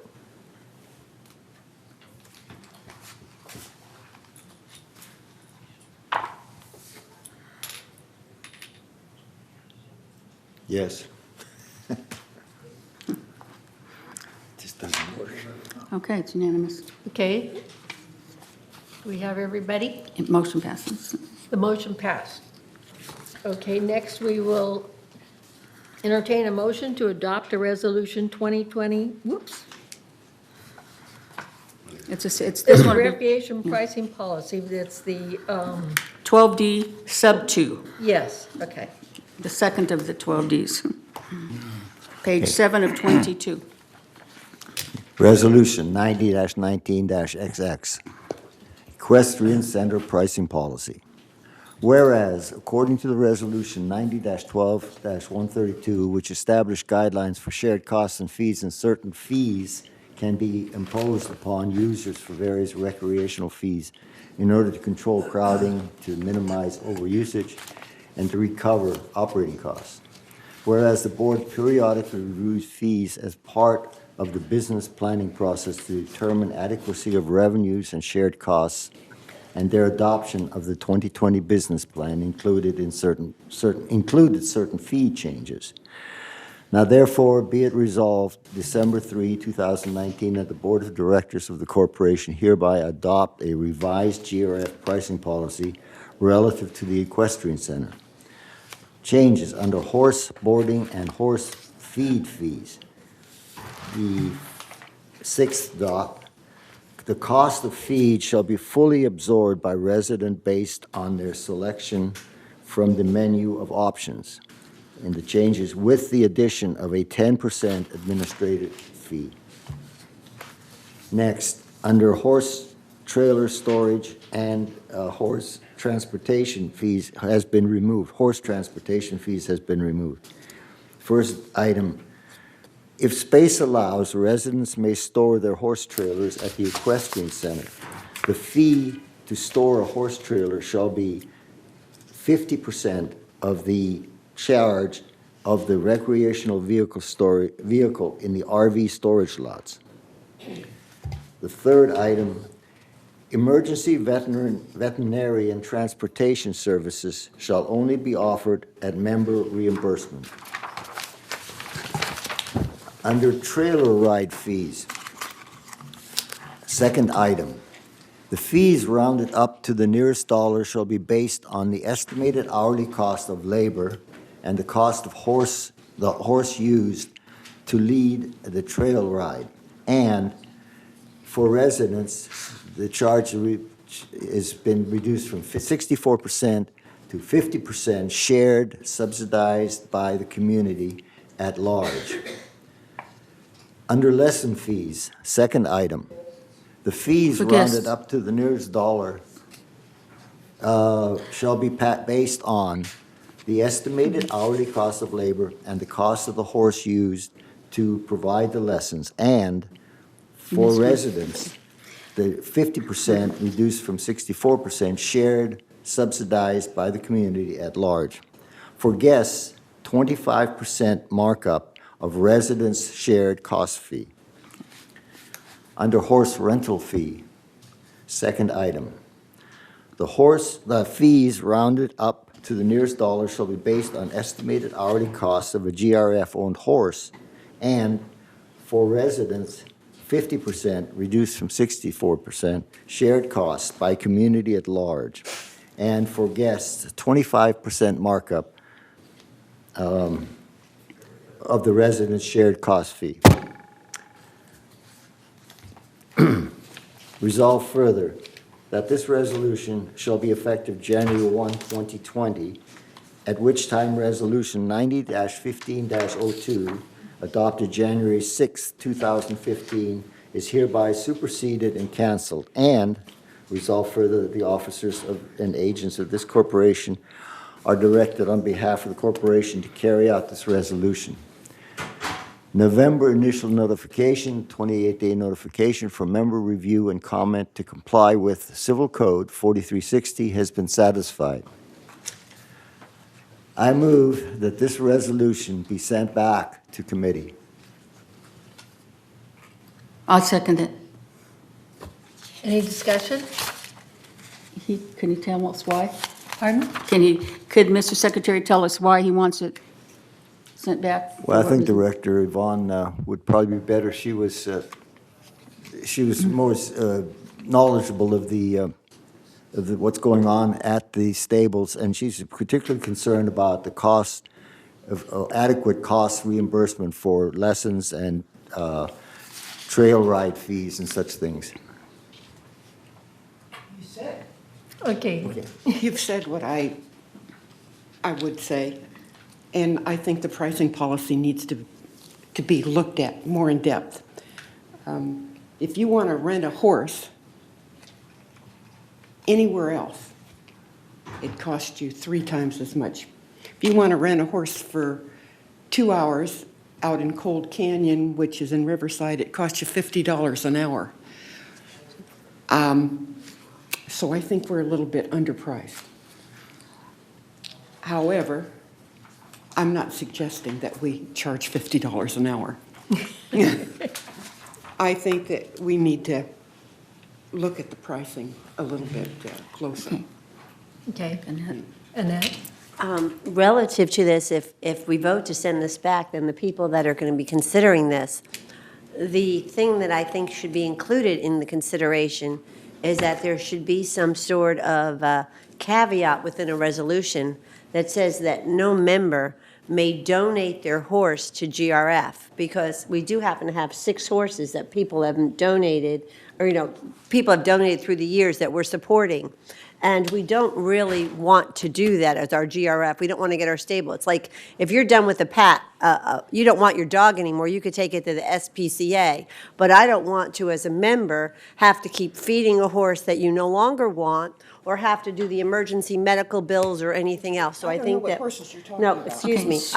I just think that's a consideration that should also be addressed at that time when, if this were to go back down. That's all. Thank you. Judith? It sounds like there's several reasons that I don't think it would really hurt to send it back. It isn't something that has to be solved today. So I will support the motion to send it back. Okay. Don? Yeah, I would like to hear the other side. Who came up with the 50%? It had to be a committee that discussed this. Was it, CAC? Yeah. Annette? This came through CAC, and actually, the pricing, I thought, had increased quite a bit, and I understand what you're saying. It's still underpriced, and we do have residents that are non-owners that love to come and move into our community because they love their horse, and the horse to them is part of their family, and they want to bring their horse with them. So, but what we felt, it was more of a sharing. It's like a garden plot. You want to, no one else can use that area except the people that have a horse, basically.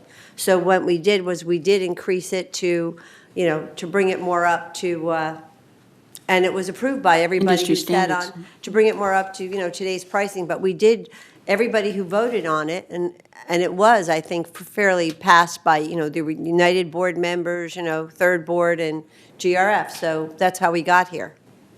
your committee voted the 50%? Mm-hmm. Okay, that's what I support. Okay, Beth? So the people that would be coming to rent the horses by the hour or whatnot probably would be members of our community who do support the stables with their assessment, right?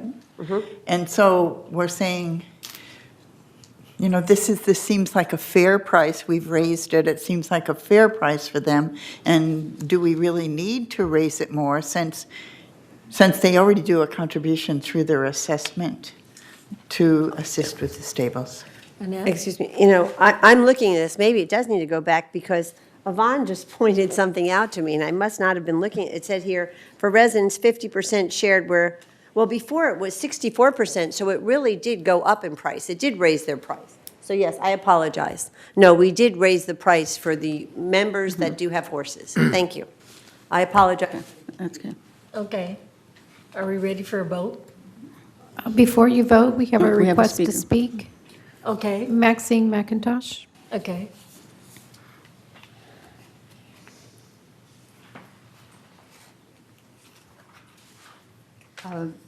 Some comments that might be helpful.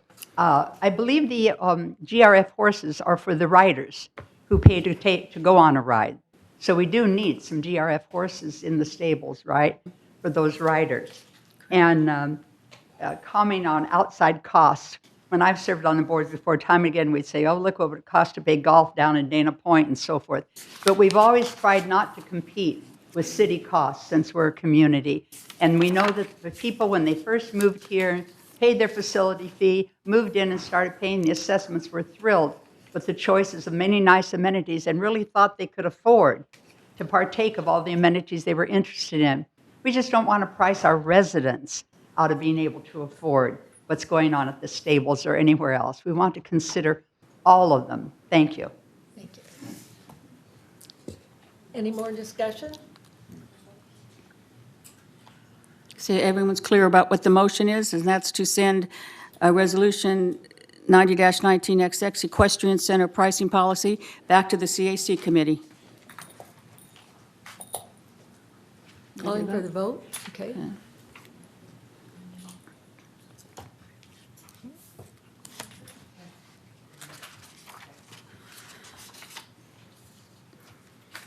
Twelve D3. On this next one. Okay. Passes. Yes. Motion Okay. passes. Motion passes. We'll take it back to the committee. 12D3. Okay, D3. We're going to entertain a motion for resolution on garden center pricing policy. Resolution 90-19-XX. Whereas, according to the Resolution 90-12-132, which established guidelines for shared costs and certain fees be imposed upon users, various recreation facilities in order to control crowding, to minimize overusage and recover operating costs. Whereas the board periodically reviews fees as part of the business planning process to determine adequacy of revenue and shared costs, and their adoption of the 2020 business plan includes certain fee changes. Now, be it resolved, December 3, 2019, that the Board of Directors of the corporation hereby adopts the GRF garden pricing policy. Okay, a garden pricing policy, a rental pricing policy. In the graph, in the chart, I should say, under item C, the only change is for tree plots, which the shared costs will be reduced from 90 to 82%.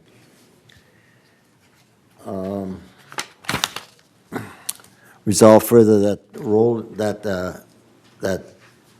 rototilling and plot cleanup services will become chargeable services and shall be removed from the fee schedule. Resolve further that this resolution shall be effective January 1, 2020, at which time Resolution 90-17-05, adopted February 7, 2017, is hereby superseded and canceled.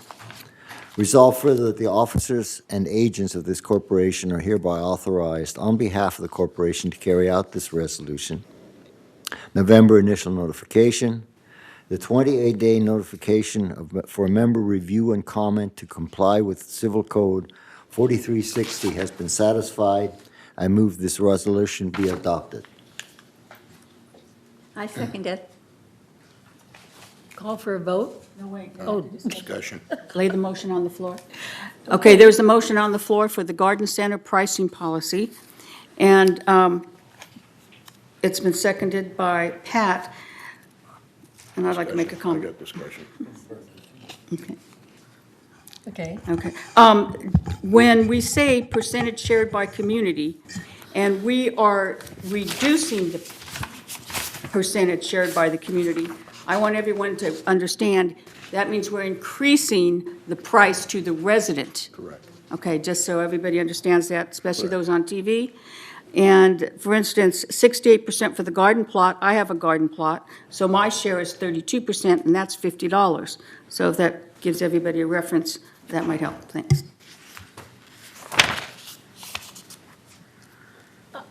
Bert. I find it difficult to understand why tree plots are being subsidized to a greater extent, considering that we probably wind up, on this assumption I'm making, we are trimming those trees, are we not? Yes. I can't expect people to trim those trees, so there's additional work, actually, that we have to perform, whereas people that own their plots are totally responsible for those plots, and they're even going to pay if they have to till those plots. So I don't understand why they are getting an 82% subsidy, whereas the others are 68%. It seems to me that's inequitable. I understand. That's why at least they increased it by 8%. The person that owns the tree is going to pay more. Jim? I don't have an answer for that. Is Brian here? Brian, could you, oh, there's Betty. Again, help on that one. The CAC committee reviewed this, and if you look on page 18 of 22, About two-thirds of the way down on the page where it says garden centers, you'll see that this policy results in a 2020 fee of $57 for a garden plot. That's an annual fee. And then the tree plot also comes out at $57 with that share percentage. So CAC had wanted those two fee amounts, the dollar amount to be the same. And so that's why you see a difference in the share percentage, because the directive was to get to a same fee amount. If we use the same share percentage, the tree plot fee. Over 100. It was well over $100, and it was thought to be too cumbersome on the members, and so CAC recommended approaching it this way. Okay. Judith? Like I was saying, I think the $57 here is a pretty good increase. Take it slowly. Here. Oh, sorry. Annette? That's okay. What we did was, you're right, it's the percentage. We wanted to keep it at 57. It is a large increase for them. But this year, there were some people that are getting tree plots, but they are getting them with already established mature trees on them. And these trees, some of them are over 30 feet tall. So we couldn't ask those people to trim those trees. So it's upon us in the membership to say, you know, versus cut down like an avocado tree or something, that we are going in and having them professionally trimmed. And that is a cost, but it won't happen every year. It'll happen so many years, but we are taking that, and they have decided to take the plot with that large tree and then put their own trees on and things like that. So that was and we took that into consideration when we did the increase in pricing. And the goal from everybody on the dais at CAC was to make sure that the price increase stayed 57 for everybody who was interested in gardening. That was the voice. Is there any more discussion? Jim? When I moved here in 2003, I had always had gardens and tree plots elsewhere. And so at that time, I think that the tree plots were free and the vegetable plots were like $2 or $3. So you can see how things have gone up over the years. We got the same tree plots, same vegetable plots now. Of course, the food has gone up too, Jim. Any more discussion? And we call for a vote.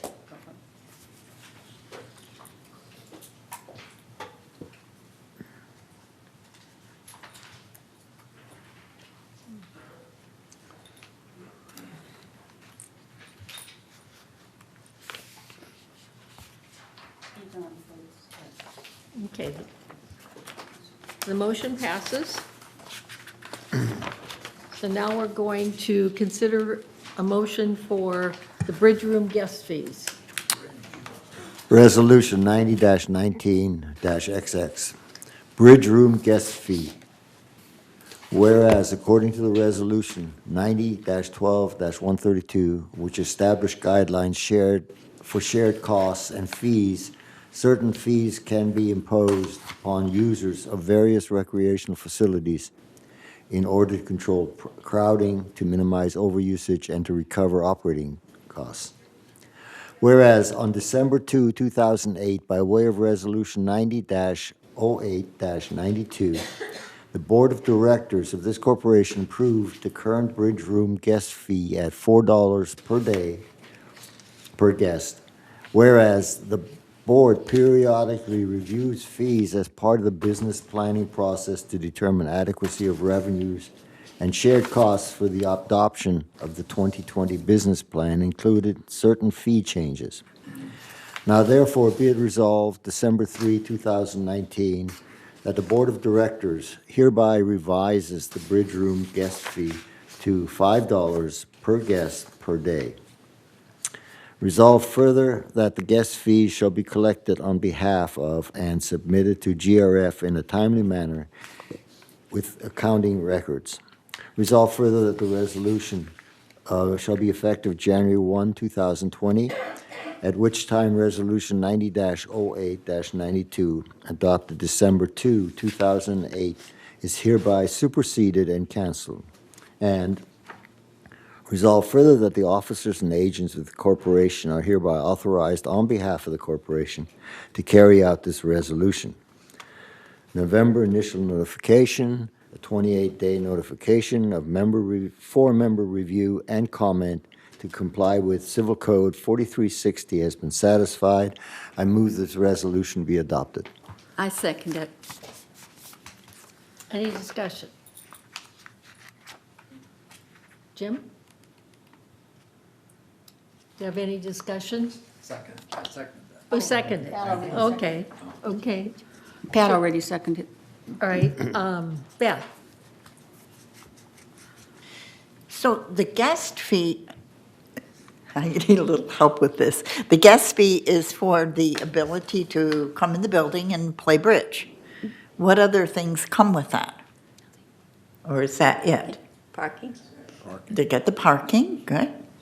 Anything else? A free chair. No, snacks. I don't think they pay room rental fees at the Bridge House. And I think all we get is the guest fee, which I think needs to be addressed. But, I mean, so if you're playing there 6 days a week and we're just getting guest fees and not getting room rental fees, I think that's a consideration to look at. Okay, Judith? That kind of is what my question, why I asked the question. Okay. Yeah, I played bridge maybe 3-4 years ago. I don't have time to do it now, but almost 50% of everyone every day were outsiders that played bridge. So that, we were looking at the fact that, thank you, Brian, for coming up, that building is being used by mostly non-residents. And so that's why we have any fee at all, is because of the use of that room isn't even being used by a majority of residents. Morning, Board of Directors. That is correct. We have a large number of non-residents coming in, utilizing the facility. And of course, with that, and Bridge here is one of the biggest bridge clubs in the entire country. It is. It is. So we get a very heavy usage rate from non-residents coming in, and that was to help offset the cost to maintain the facility, to cover expenses, utility expenses, and so forth. And as you can see from this report, the fee hasn't been increased in 4 years, since 2008, which is, obviously close to, it's 11 years now. So the fees in regards to the maintenance of the facility has gone up quite a bit, and we felt like this was a good time to also increase the guest fee to help offset some of that cost. Thank you, Brian. Any other discussion? Jim? I would think these guests, see, they're there for hours playing bridge, and I would think it should be more than $4. I always thought that the cost was they were paying $5 or $6, but here it's or it's now $5. It was 4 for a long time, like Brian said, and we're just now trying to raise it to 5. Okay. Annette? I don't know if, and I apologize, I don't know if this clubhouse is profitable or not, but if if this event or all the events, if we're running world-class bridge and we have bridge clubs here, then why aren't the bridge clubs, like any other club here, paying a room rental fee? And that's something maybe for another discussion. Right. All right, thank you. I agree. No more discussion? Bill? So just a little bit more clarity. So that part where the bridge room is, only people playing bridge have that, like if the sewing club wanted to meet there, they would not be able to. Is that right? Yes. So it's only for the bridge people, and the majority of the people are not residents that play bridge there, right? Just clarify. That's correct. Thank you. Bunny? Yes. Also, we recently, I don't know, maybe a year or two ago, but we redid that whole kitchen. There's a And the real carpet. nice kitchen area that these folks, I'm sure, have access to. I think for $5, I'll be 6 or 7. Okay, Joe? Do we know what the amount of money is we take in per average day or per year to kind of equate that with room Okay. cost? We take in approximately a little over $70,000 a year. Okay. Just from the guest speakers? Brian, what do residents pay? Nothing. I paid when I played bridge there as a resident, so that's.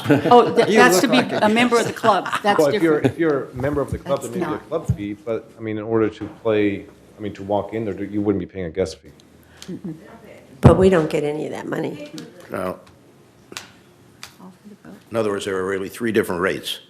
If I'm not a member of the bridge club, but I play bridge there, I pay. Yeah, there's probably like a player's rate Yeah, there is that you would pay to, to play the game. But I would not pay the $5 because I'm not a. Right. Because you're a resident, yeah. Okay. Okay. Was there anyone else, Maxine? Okay. We have a request to More. speak. So the 70,000 with the then. increase would Okay. probably be a little bit under 100,000 per year that we would take in? Is this, the 70,000 that's projected, that was actual last year? I don't have the exact number in front of me, but that's a rough 20%. estimate, yeah. Yeah, okay. Okay. Annette? For some reason, some of the numbers I thought, and I don't know if Betty can correct this, I thought it went down this year. Or I thought it was not as projected to be as much as it was in prior years. But listening to what Bert has just said, if that club is collecting $2 or $3 per person for playing, then it's, it's almost like golf, because we're not, except they're not being charged. The club isn't being charged for the facility. So that money isn't coming to us at all as members.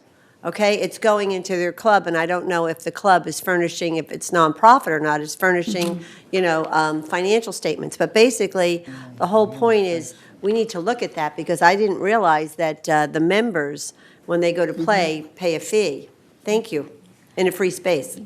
I do know a lot of cost goes into the cards themselves, and they have electric pads where you can keep track of your score electronically and compare it to everybody else in the room, and so all that stuff's expensive. And the club does pay for all those things just to run the bridge club. And then, I don't know, when we have the tournaments, doesn't the club have to pay somebody in the tournament just to be able to play? All that comes out of the club fund. The golf, I wish we had a bridge player here. Do we have a bridge player? But that's my understanding. Beth? Just with the discussion, it sounds like this may be something that we may want to have go back to committee to talk about this. I mean, if there are levels of cost involved, and if Bert pays $3 and the others pay $4 or $5, I mean, is that, I think for fairness wise, we should have it go back to the committee and see what we can do. My opinion. Yeah, do you want me to Did she fill amend? out a card? No, but that's okay. Yeah. She can call the next person while we're waiting. Let me call Maxine McIntosh Yeah. first.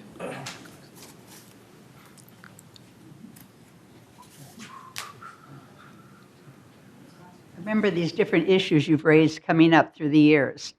The thing is, when Clubhouse 7 was built, at first the GRF board, back in those days, was going to just build a building for the Bridge Club.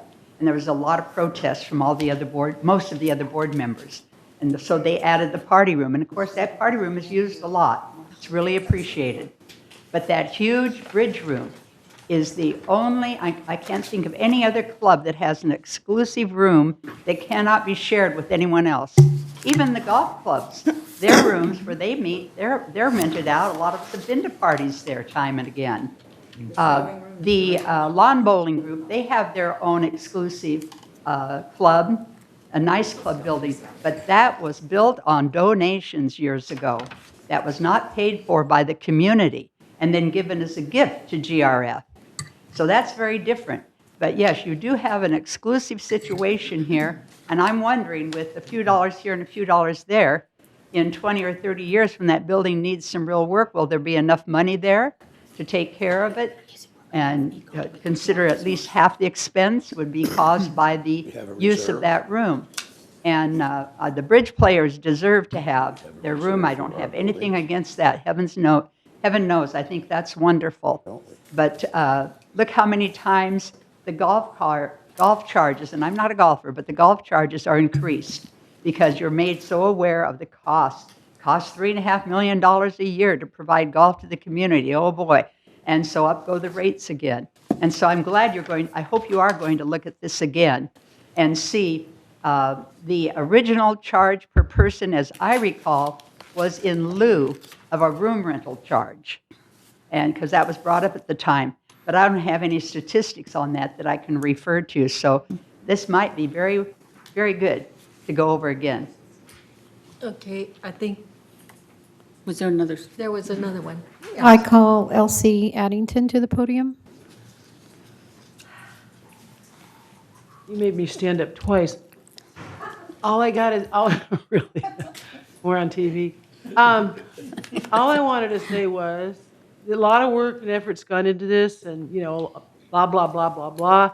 Why don't you just go ahead and approve this increase now?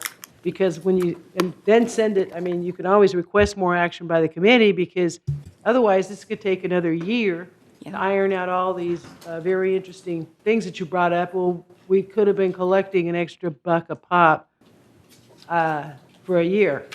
That's just a suggestion. Did you have a question of me, Mrs. English? No, I was just going to say I Oh. agree with you as soon as you'd finished, but I've Thank said you. it now, so. Okay.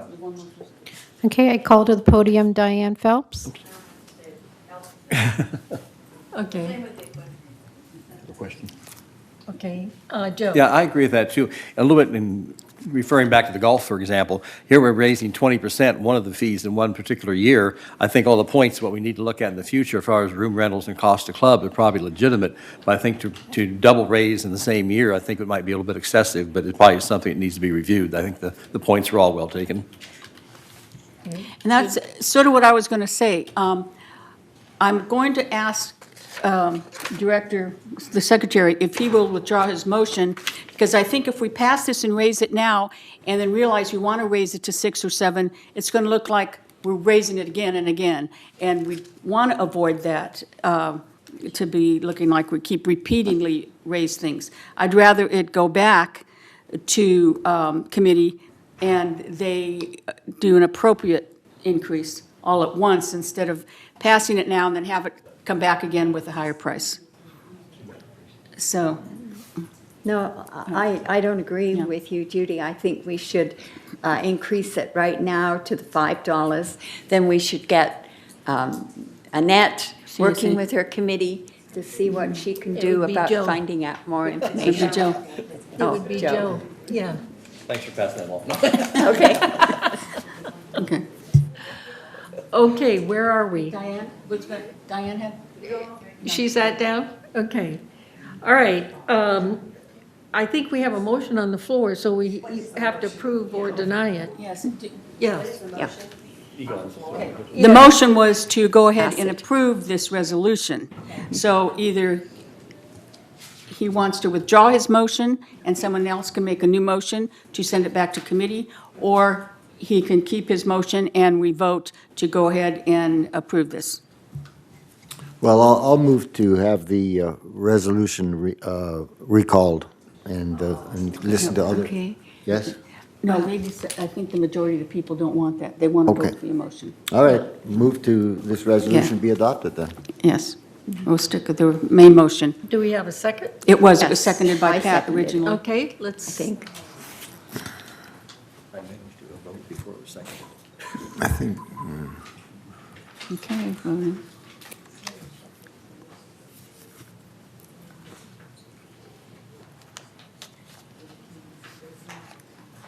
Yes. We have everybody? No. Okay. Boy, that's unanimous. Okay, we got it. Okay. Okay, so the motion was approved. Yes, original motion. Yes, the original one. So in my packet, I'm looking that we have, One more? we go on to new business. 13D. We had E, we have E. We added the committee Oh, we have the assignments. committees, that's right. Okay, I'm sorry. All right, 12E is the committee appointments. And should we have the secretary read the whole thing with Okay, or should I make my corrections first and have him read the whole thing first? That's a lot to read. That's a lot to read. There's corrections, because most of it is all corrections with the new boards changing. I'll leave that to you. I'll read it if you want me to. I'd say read it, because the people at home do not have a copy of this, Sure. and they'd like to know. Okay, Resolution 90-19-XX, GRF Committee Appointments. Resolved December 3, 2019, the following persons are hereby appointed and ratified to serve on committees of this corporation. The Business Planning Committee, Pat English, Chair from GRF. Bunny Carpenter, GRF. Yvonne Horton, GRF. John Perlman, 3rd. Lynn Jarrett, alternate 3rd. Sue Margolis, United. Manuel Armendariz, United. Elsie Addington, alternate United. And Al Amadeo, Mutual 50. Was there Steve Parsons supposed to be in there from third? Yes. Steve, I'm sorry, yes, Yes, Steve okay. Parsons, 3rd. Thank you. Community Activities Committee, Joe Fitzcam, Chair, GRF. Bunny Carpenter, GRF. Yvonne Horton, GRF. Kush Bada, 3rd. Annie McCary, 3rd. John Perlman, alternate 3rd. Pearlstone. Pearlstone, sorry. Craig Wayne, alternate 3rd. Andrew Torn, United. Juanita Skillman, United. Elsie Addington, alternate United. And Ryan Rothberg, Mutual 50. Okay. And just so everyone knows, there are no advisors yet, because the chairs haven't picked them yet. So all advisors have been deleted on this old one. Finance Committee, Pat English, Chair. Judith Troutman, GRF. Pat English, also GRF. Annette Soul, GRF. John Pearlstone, 3rd. Steve Parsons, 3rd. Riza Karimi, alternate 3rd. Robert Munchnick, alternate 3rd. Sue Margolis, United. Elsie Addington, United. Manuel Armendariz, alternate United. Al Amadeo, Mutual 50. I'm sorry, Amado. Amado, okay. Mutual 50. Okay, Purchasing Ad Hoc Committee, this is a new committee. Bunny Carpenter, Chair. Judith Troutman, GRF. Bunny Carpenter, GRF. And Annette Sable Soul, GRF. Landscape Committee, Bert Moldow, Chair. Jim Matson, GRF. Yvonne Horton, GRF. Lynn Jarrett, 3rd. Riza Karimi, 3rd. Ralph Engdahl, alternate 3rd. Manuel Armendariz, United. Andrew Torn, United. Nita Ardani, alternate United. And vacant for the Mutual 50. Maintenance and Construction Committee. Jim Matson, Chair, GRF. Egon Garthhoffner, Co-Chair, GRF. Joe Fitzcam, GRF. John Pearlstone, 3rd. Kush Bada, 3rd. John Frankel, alternate 3rd. Craig Wayne, alternate 3rd. Robert Muchnick, alternate 3rd. Carl Randazzo, United. Riza Bastini, United. Brian Gilmore. Bastani, so alternate Brian Gilmore, alternate United. Ryan Rothberg, Mutual 50. PAC Renovation Ad Hoc Committee. Judith Troutman, Chair, GRF. Joe Fitzcam, GRF. Bunny Carpenter, GRF. John Pearlstone, 3rd. Kush Bada, 3rd. John Frankel, alternate 3rd. Steve Parsons, alternate 3rd. Carl Randazzo, United. Juanita Skillman, United. Sue Margolis, alternate United. And Irvine Walland, Mutual 50. Media and Communications. Annette Sobel, Sol, GRF. Pat English, GRF. Beth Perrick, GRF. Annie McCary, 3rd. Lynn Jarrett, 3rd. Craig Wayne, alternate 3rd. Juanita Skillman, United. Elsie Addington, United. Nada Ardani, alternate, United. Ryan Rothberg, mutual, 50.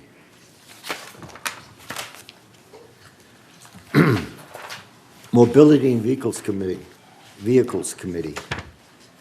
Don Tibbetts, co-chair, GRF. Judith Troutman, chair, GRF. Egon Garth Hoffner, GRF.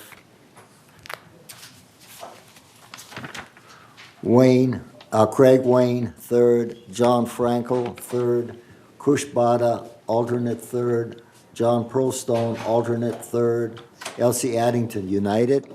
Reza Bastani, United. Brian Gilmore, alternate, United. John Dallas, mutual, 50. Security and Community Access. Don Tibbetts, chair, GRF. Bert Moldau, GRF. Jim Matson, GRF. John Frankel, 3rd. Riza Karimi, 3rd. Robert Muchnick, 3rd. Ralph Engdahl, alternate 3rd. Steve Parsons, alternate 3rd. Nada Ardani, United. Cash Arachek Carr, United. Brian Gilmore, alternate, United. Non-voting, no, sorry. And no one from the mutual, 50.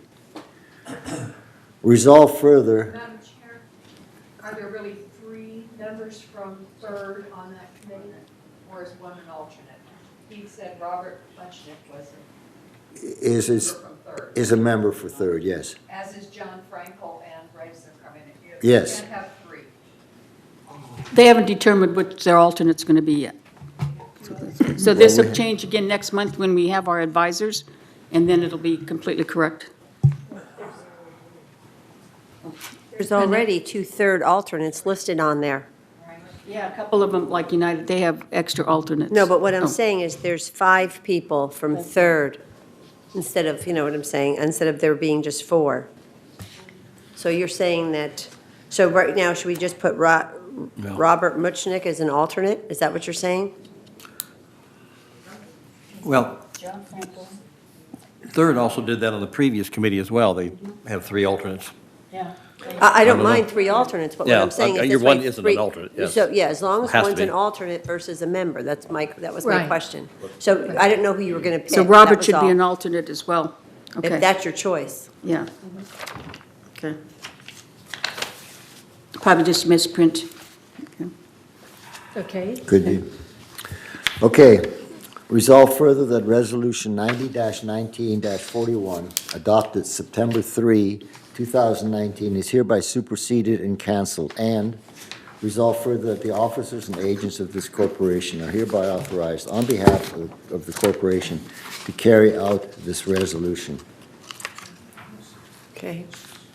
And we have other committees. Disaster Preparedness Task Force. Judith Troutman, chair. Annette Sabo Sol, GRF. Bert Moldar, GRF. John Frankel, 3rd. Annie McCary, 3rd. Ralph Engdahl, alternate 3rd. Craig Wayne, alternate 3rd. Cash Acrocar. United.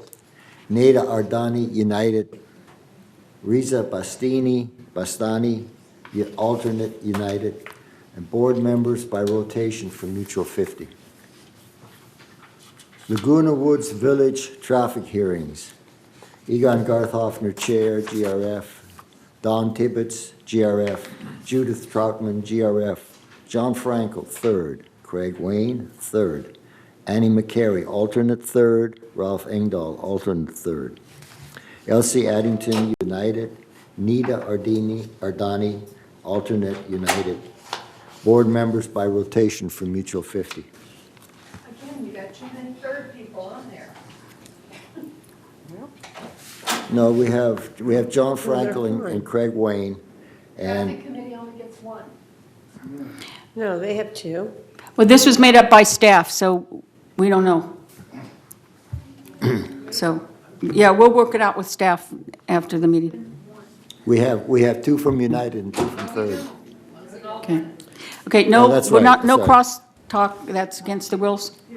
And, When I was looking at this, it looked like some people were going to serve in the AM and some people were going to serve in the PM for staff. That makes a lot of sense. That's Okay. probably why they did it Yeah, that way. which is a new thing. Okay, thank you. Okay, does staff want to comment on that? Because I've never been on the traffic hearings before. I'll make a comment. These are the names that I got from the third board, so I'll have to review Okay. it with them and make the adjustments based on what the board president says. Okay, thank you for clarifying that. Okay, so, like I said, this will all be corrected next month when we get with everybody and everyone turns their names in and make their final decisions. So Carl is still vice chair on Energy Committee, correct? Yeah, Carl There's is, no president. yeah, right now, there's no president for Energy Task Force, but that's Okay, still up in the air. Village Energy Task Force. Carl Randazzo, Vice Chair, United. Bert Moldau, GRF. John Frankel, third. Kush Bada, third. Ralph Engdahl, alternate third. Riza Karimi, alternate third. Craig Wayne, alternate third. Sue Margolis, United. Board members by rotation for Mutual 50, and a chair has not been announced yet or decided on yet.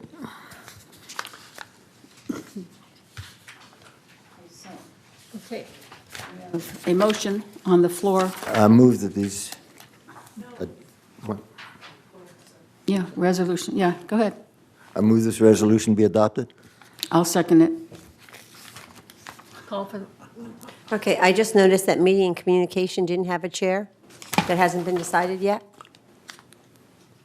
no, media and It's you. communication, it was supposed to say you as chair. Okay, it doesn't say it on there, that's why I'm asking. Cheryl's going to make those corrections. You're right, it Like does I not said, say that. We'll have it straight by next month. Thank you, but you designated, You're right. thank you, Bunny. Pardon? Okay? Bunny? Or I'd like to Okay, talk. Pat? Okay, the purchasing ad hoc committee is not complete. You only have the GRF members on there. What's happening to the Well- United and the Third and Mutual 50? What we'll have to do, since this is just a new committee, is reach out to the other people, to the other Yes. United and have them join us. So you'll get that done before the next? Yes. Great, thank you. Yeah, and the reason she's asking that is our bylaws in section 7.1 and after requires that the committee makeups be 3-2-2-1. So 3 Right. from GRF, 2 from United, 2 from Third, and 1 from the Towers.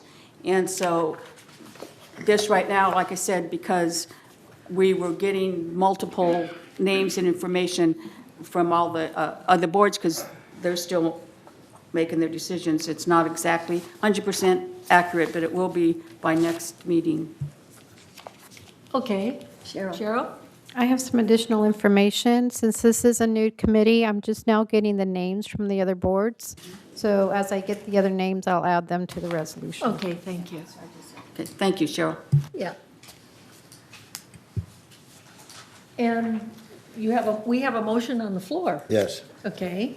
Is there any more discussion? There are some requests to speak. Okay. Call up Rina Rothberg.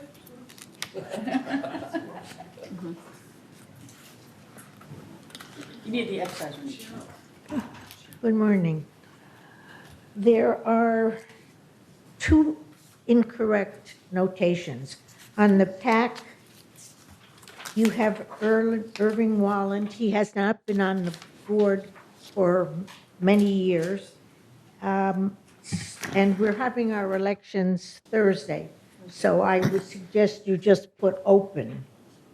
And then on security and community, you don't have us listed at all, and I thought John Dallas reported on that. Which committee was that? Security. Security? Okay. Security and community. Okay. Thank you very much. Thank you. You don't have one? Thank you. Our next speaker is Elsie Addington. Elsa. I know this was a lot of work putting this together. Congratulations to everybody. That being said, first of all, relative to, this is the traffic committee, and it lists somebody as a chairman. Well, by the charter, we're supposed to be rotating the chairman of that particular committee, and we weren't before because Ray Gross just did such a great job being the chairman that we just never instituted that. But it's in the charter. I just want to point that out. And so some of us were thinking about not initiating it, following the charter here on. Just wanted to throw that out. And then the other thing, this many people, and there's only 2 members listed from United. If you're going to do this, only 1 listed from United. I mean, if we're going to, there's too many people on this committee. There's only supposed to be one, and 1. And this is so cumbersome that traffic hearings are going to take 2 days. And I say that as a veteran member. That's my favorite committee. So I just wanted to put that in. I think this is a mess. I'm sorry. Judith? Okay. Oh, okay. Well, I was going to tell you what Annette said, that all these people, some do the morning session and the other half do the afternoon session because there are 2 sessions. Not everyone wants to sit I'm on there that committee, all and day. Well, that that's what has we not thought. been an issue That has not been as an long issue. as I've been on the committee. And the other thing is the considerable. bylaws trump the charter. Yeah. So we're precisely. following the bylaws first before we follow the charter. The lawyer has copies of all the charters, and he's going over them as we speak because he's bringing all of our task forces into Well, compliance. then I suggest Yeah. that you re-examine the bylaws, or at least make it, I mean, I tell it, this is a special thing, there's a lot of emotion, there's a lot of preparation, there's a lot of tech, there's a lot of staff, and it runs amazingly well. But you throw too many other members into the mix, plus it's going to really put a stress on the space, because we've got staff all the way over here, we've got computers, it's like we've got the board, and then we've got the people. Where'd all the names come from? I just think this is really Where did all these names come from? ill-informed Okay. revision. Okay, thank you. Okay, a couple of things. Number one, Judith was right when she says that the bylaws trump the charter. And so we are going to have to rewrite the charters so they tie in with the, we can't do it the other way around, or we could, but it'd be very, very cumbersome because we'd have to start with a corporate members meeting. And you know what a big fuss that is, where we have to get everybody from all the different corporations. And this wouldn't have been an issue if somebody hadn't brought it up. And my mama used to tell me, if it ain't broke, don't fix it. And that committee was working really well. But we had a change of people. Ray left. I don't know who else might have left. And that's the problem, because we had elections, and so people changed. No, the people changed, but we didn't have babies, okay? We used to be 4 members, and now we've had babies, and we're now 12 members or something. It's like, it's way too cumbersome for that particular committee. And I understand what she said, and thank you, Pat. That's why I said that I suggest you readdress. Hey, you know what? Majority rules. I'm just saying. I think it's very ill-informed. Thank you. I'd like to say a little bit more, too. The other committees that we have, I hadn't finished what I had said. The other committees we have, disaster preparedness, Laguna Woods, village traffic, and village energy. We have to also get those so that they comply with the bylaws. Correct. I sent Kelly all of the charters for these task forces already. He's been looking at them for 2 months. So he does have them. And I think it's on the agenda for January. It was supposed to Yeah. be December, but now Yeah. I just got slipped. Yeah. Okay, I think Ina was next, wasn't she? I mean, Rhina. Rhina. I thought she we was did. next. Yeah. You were there. I guess Judith said it. At the towers, we have one person who comes in the morning and one person who comes in the afternoon, and we do rotate, so it's you get all 5 of us eventually. Okay. Thank you, Raina.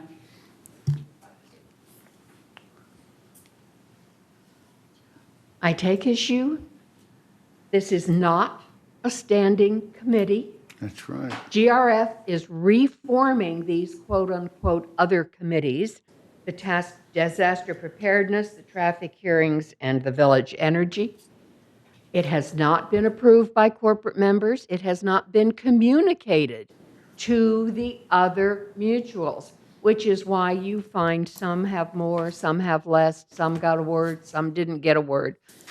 And I really think that this, I'm sorry, I disagree with your attorney. It's not in your purview to make these changes without notifying and getting agreement with the corporate members. One thing I did at the Disaster Preparedness Task Force, and I did not include it intentionally in my disaster preparedness report this morning, is I gave a 2-page report on what's coming down the pike in January, February.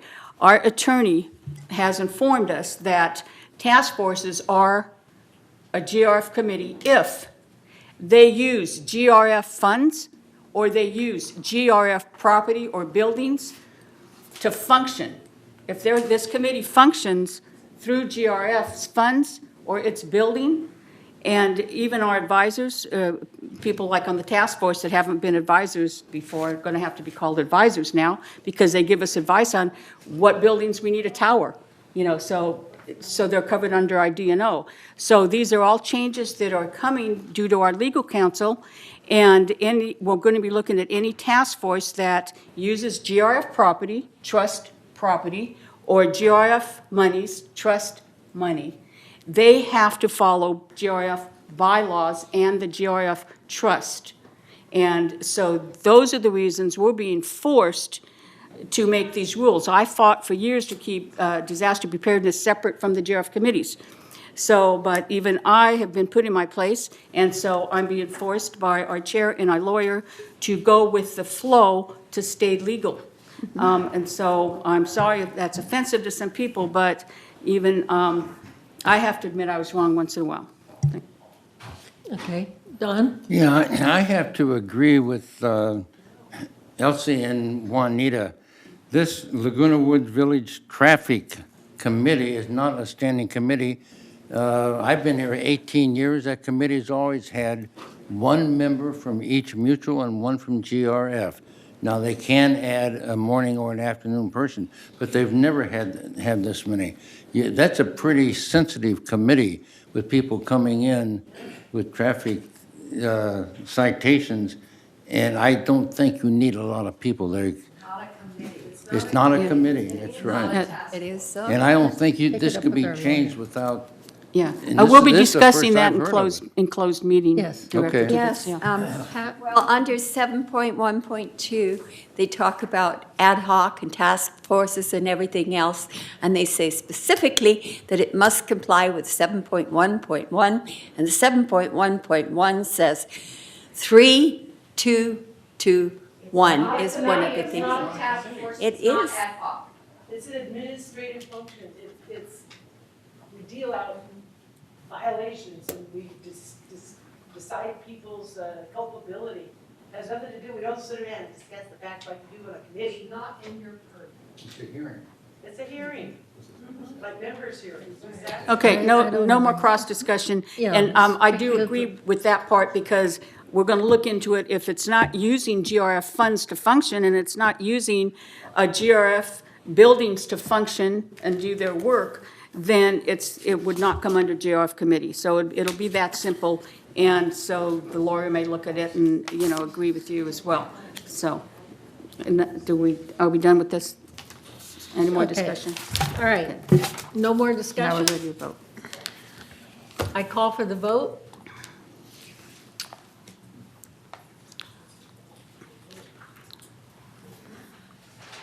And this will be amended. You'll see big changes next month. Right, So there will don't get see a so lot of excited, yeah. changes.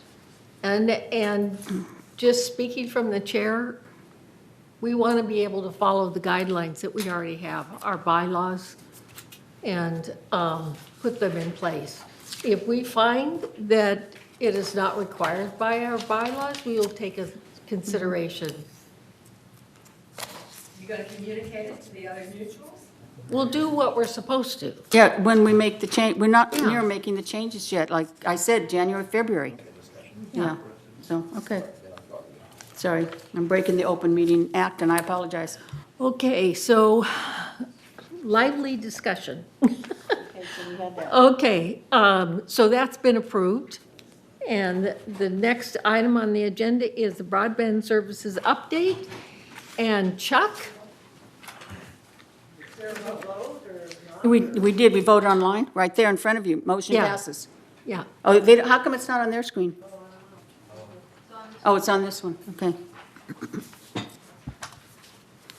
Thank you for waiting so long. Oh, Yes, I know, really thank you. apologize. It's been a bit of a journey this morning.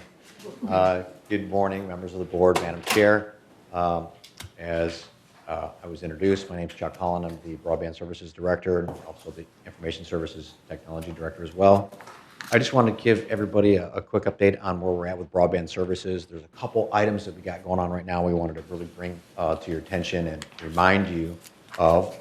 I got some prepared remarks here, but just kind of give you a brief summary. What I plan on presenting is, first and foremost, we want to just do a quick review of some of our modernization efforts that we've done over the last couple of years. We also want to take a look at some of the cost reduction strategies that we've been using to reduce costs for the cable TV services, and then ultimately talk a little bit about some the future of the cable TV operations and what we're looking forward to in the future. So with that being said, kind of giving you a little history of some of the modernization efforts that we've done over the last couple of years. We're really trying to play catch up, right? It was just in 2018 that we finally eliminated all of our analog channels, right? That's out there. Analog channels was no longer a requirement since 2008, so we're 10 years behind the time, right? So now we're up against some new challenges we have. That is, everybody's moving to high definition, and then from high definition to 2K, right? So we have some challenges there. Right now, we're still broadcasting in standard definition, and we're still broadcasting in high definition. So we're making a push from a modernization effort to move to an all cable TV, all high definition cable TV frequency. So that's something we've been working on actively this year and going up to next year. So what we're doing is the older equipment that's in the homes, these standard definition set-top boxes, we're going out there and replacing them all. Once we replace all of those out in the field, what we're going to be able to do is we're going to be able to transmit into one frequency, high definition. What's that mean for the community? Well, it's really going to lead into some cost reductions. There's several hundred components that have to, right now, when we're displaying our channels, they come in two flavors. Channel 2 is your standard definition. Channel 402 is your high definition. By us only broadcasting in high definition, we're going to be able to simplify your channel TV lineup where you have one channel, high definition, for all the content that you have. Plus, from an operation standpoint and a cost standpoint, we're removing hundreds of pieces of components at the head end that's going to reduce energy consumption, licensing, transmission fees, so on and so forth. So we're looking at doing this modernization effort to help reduce operating costs and or capital expense for future operation. Right? So that's one of the things we've been looking on. Gina, you had a question? Just to clarify, I do not have a high definition TV. Like someone said, if it's not broken, don't fix it. However, I have your box. So if I have a high definition box, I'll still get the high D channels, even though my TV's not high definition. Correct. Yeah. For the end consumer, there should be no change. If you got a set-top box or a DTA, or even if you plug directly into a wall, there'll be those channels that you're now watching in SD will now be in HD. So you may have to, if you plug directly into the wall, you may have to do a channel scan, but no impact set-top box user. No impact. Okay. What this really is going to be doing is really simplifying our head-end operation and move toward that all HD cable TV operation. Okay. So that's kind of leading into the cost reduction by eliminating the multiple transmissions that we're doing, eliminating the two sets of equipment that we have to run the operation. It's going to help reduce costs, both in licensing, transmission fees, energy consumption, so on and so forth. But the big thing that we're looking at is from a cost reduction standpoint is really strategically looking at the cost of programming. Programming contracts that we have is by and large the largest percentage of the cable TV operation. This is contracts with CBS, NBC, Fox, so on and so forth. So with the guidance of the Media and Communication Committee, throughout the years, we've been discussing these contract negotiations, in particularly with those contracts that are severely overweighted for the price that we're getting, for the value it's bringing into the community. In particular, it really stood out to us that there was 2 channels out there that were really overweighted for the overall cost of the operation. These 2 channels were Fox Sports West and Fox Sports Prime Ticket. If we look at the overall cost of programming, those 2 channels alone were 40% of your overall cost of your cable TV bill. So it was put on the agenda, the GRF agenda, on June 4th to get that onto the agenda, and then it was approved to remove, not renew those Fox channels on July 2nd. So what's going to be happening at the end of this year, Fox Sports West and Fox Sports Prime Ticket will no longer be broadcast on our network. And some people are saying, well, if we're taking away a service, what does that really mean to me? Well, here's the impact that this is going to have. This year, you're paying $19.32 out of your assessment portion of your assessment is for cable TV. Next year, it's going to be going down to $10.96 just by removing those 2 channels. So a very significant cost reduction there. Not only that, but the really challenges with the contract is they wanted to give us, you're already spending $1.2 million on that contract annually. They wanted to do a 25% increase, which would take you up to $1.5 million. Over a cost of a 3-year period, that's a $5 million bill that you would be footing. By removing those two Fox Sports channels, it's going to save the community about $5 million over a 3-year period. So that's what I'm here to kind of discuss a little bit about that. And just to let you know, I'll be working with the marketing and communication department to get out there to get more additional information out there to the community, let them know the who, the what, the when, the where, the how, the whys, and also what the alternate solutions that they can get. We know that our sports fans are going to be upset that these channels are going to be removed, but by and large, the majority of the community, we feel, is not watching that content. The folks who do have sports content that want to be able to get that content, there's multiple opportunities online through DirecTV, Hulu, YouTube TV, Fubo, and plenty of online services that if you're a real sports fan, you can actually get those online services independently outside of the broadband services. 4 or 5 years ago, you couldn't do that, and so it was, we've kept this channel around for quite some time, but now there's other alternative solutions out there for people to get that content, which could significantly save money for the community. So that's one thing I wanted to bring out there. There was some documentation, Juanita, you pointed out, that was sent out in the mail as far as our annual mailer. Well, that was had to do with FCC regulations and rate sheets as it relates to set-top box rentals and stuff like that. It was not to address the programming side of things. So that's what we're looking at in regards to removing Fox. Just to put that out there, if you have any questions, I'd like to be able to answer any of those. Are you referring to this one? Yes, that's correct. Yeah. That's a regulatory requirement from the FCC to send out annually. Bunny? Bunny, I have 2 questions. Oh, okay. Okay, for Chuck. Chuck, the 3 sports teams that are going away that we can't view them, they're the Clippers, the Angels, and what's the other one? Yes, good point. Yeah, it's the Angels, and you're right. It's the Angels, it's the Ducks, the Kings, and the Clippers. Kings and the Clippers. Now, So it's 4 teams? yes, 4 teams. Correct. Okay. You're right. Yes. Okay, so it's going to be the Ducks, the Clippers, the Angels, and the Kings that you won't be able to see. That is correct. And that's what you talked about. But the other thing I was going to say, on the assessment that the $8 assessment decrease Right. per man or per month from the savings, didn't that also include, otherwise it would have been reduced more, didn't it include the 2020 programming increases? Correct. So there was about to remove that one particular channel was about a $9 per man or per month savings. But because other programming costs went up and transmission fees went up, it wound up being it's netting out to about an $8 a month savings. Correct. And I'm sorry, one more thing. And while we can't, while we did have that savings, and we wanted people to be able to afford that $8 per man or $8 box, Right. the HD box. Technically, in our minds, although it doesn't come out in the assessment that way because the assessments are so complex, we thought that by decreasing from the Media and Communications committee, by decreasing the cost, then if people could, we just in our own minds thought it Right. might make it a little bit more affordable Right. for them to afford Let me see if that. I can rephrase that. Please. So right now, we're, this year, you're paying $19.32 per man or per month for cable TV. And the idea is that the assessment portion next year, your assessment portion is reducing by $8.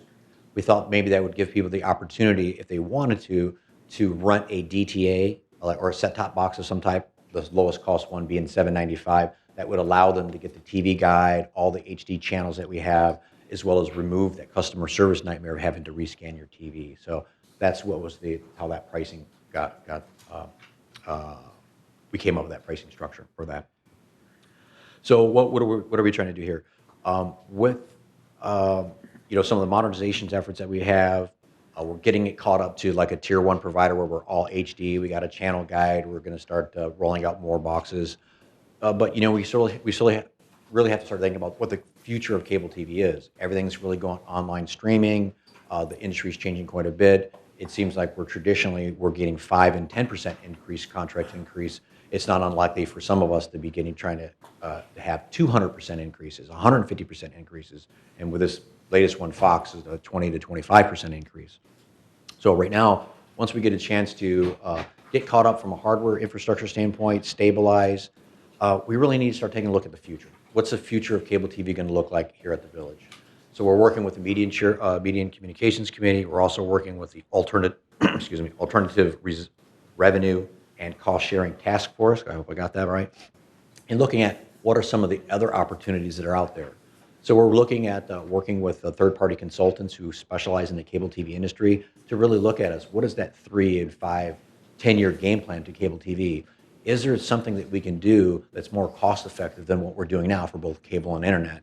So we're looking to partner up with a firm to come in to help analyze our infrastructure, analyze what we're doing, take a look at our price point to find out, is there anything else out there that's more competitive than what we're doing now? Better price. We're always looking for a better price for a better product. So I think it'd be a great opportunity for us to really take a look and look forward and bring in people who are in the know in that particular industry to figure out what we need to do long term. So that's what we're going to be working on here at the end of this year and early next year. Try putting together some type of game plan like that. So when we come back with some solutions, we can come back with a couple different ideas. Number one idea is status quo, continue to maintain what we're doing. Second thing would be, is it a possibility to sell the cable TV operation to another cable provider? Or third thing, could there be a hybrid solution where we could bring in outside investment or outsource the management of it, just to find any kind of solution that we can to find a more affordable price for the Village long term. So that's what we're going to be looking at doing at 2020. So that concludes my report, and I'd be more than happy to take any questions. Are there any questions? Annette? I just had one thought, and that is in future developments about bringing outside, basically looking at hybrid solutions and having them look at the members in the community, because there are so many employees here and everything else, and we're trying to go with tablets, internet. I didn't know if you could bundle maybe or consider bundling what the use is here for the VMS into that request. Yeah, that's part of the strategy would be to take a look at the cell phone service, telephone service, internet service, as well as cable TV, to find out if is there some kind of traction by us pulling our resources together as a community to get better pricing. It's definitely a worthwhile, I think, exercise to go out and do that.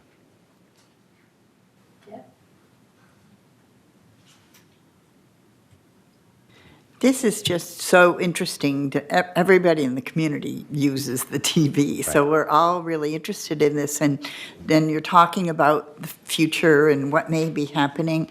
So I'm going to guess, I hope, that maybe every other month or every third month you would be able to catch us up on where you are now as you're We can. We do researching. operate through the Media and Communication. I do presentations on a monthly basis at Media and Communications, but if it's the pleasure of the board, I'd be more than happy to come in and maybe quarterly or something to give an update every other month. Just a question. Yeah. Thank you.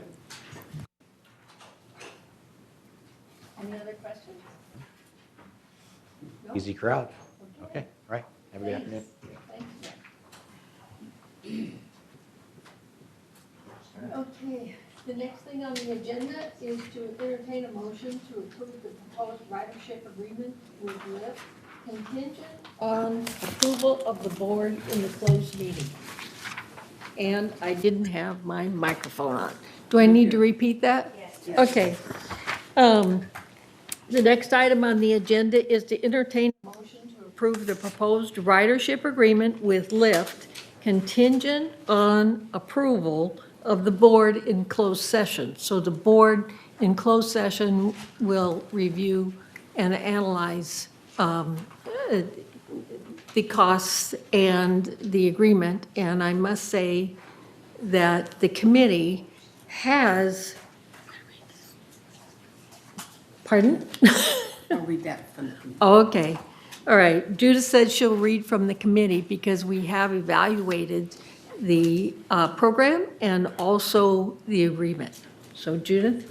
Okay, before he reads the resolution, the Mobility and Vehicles Committee met at a special meeting last week to approve this agreement. And I want to stress, it's not the contract yet.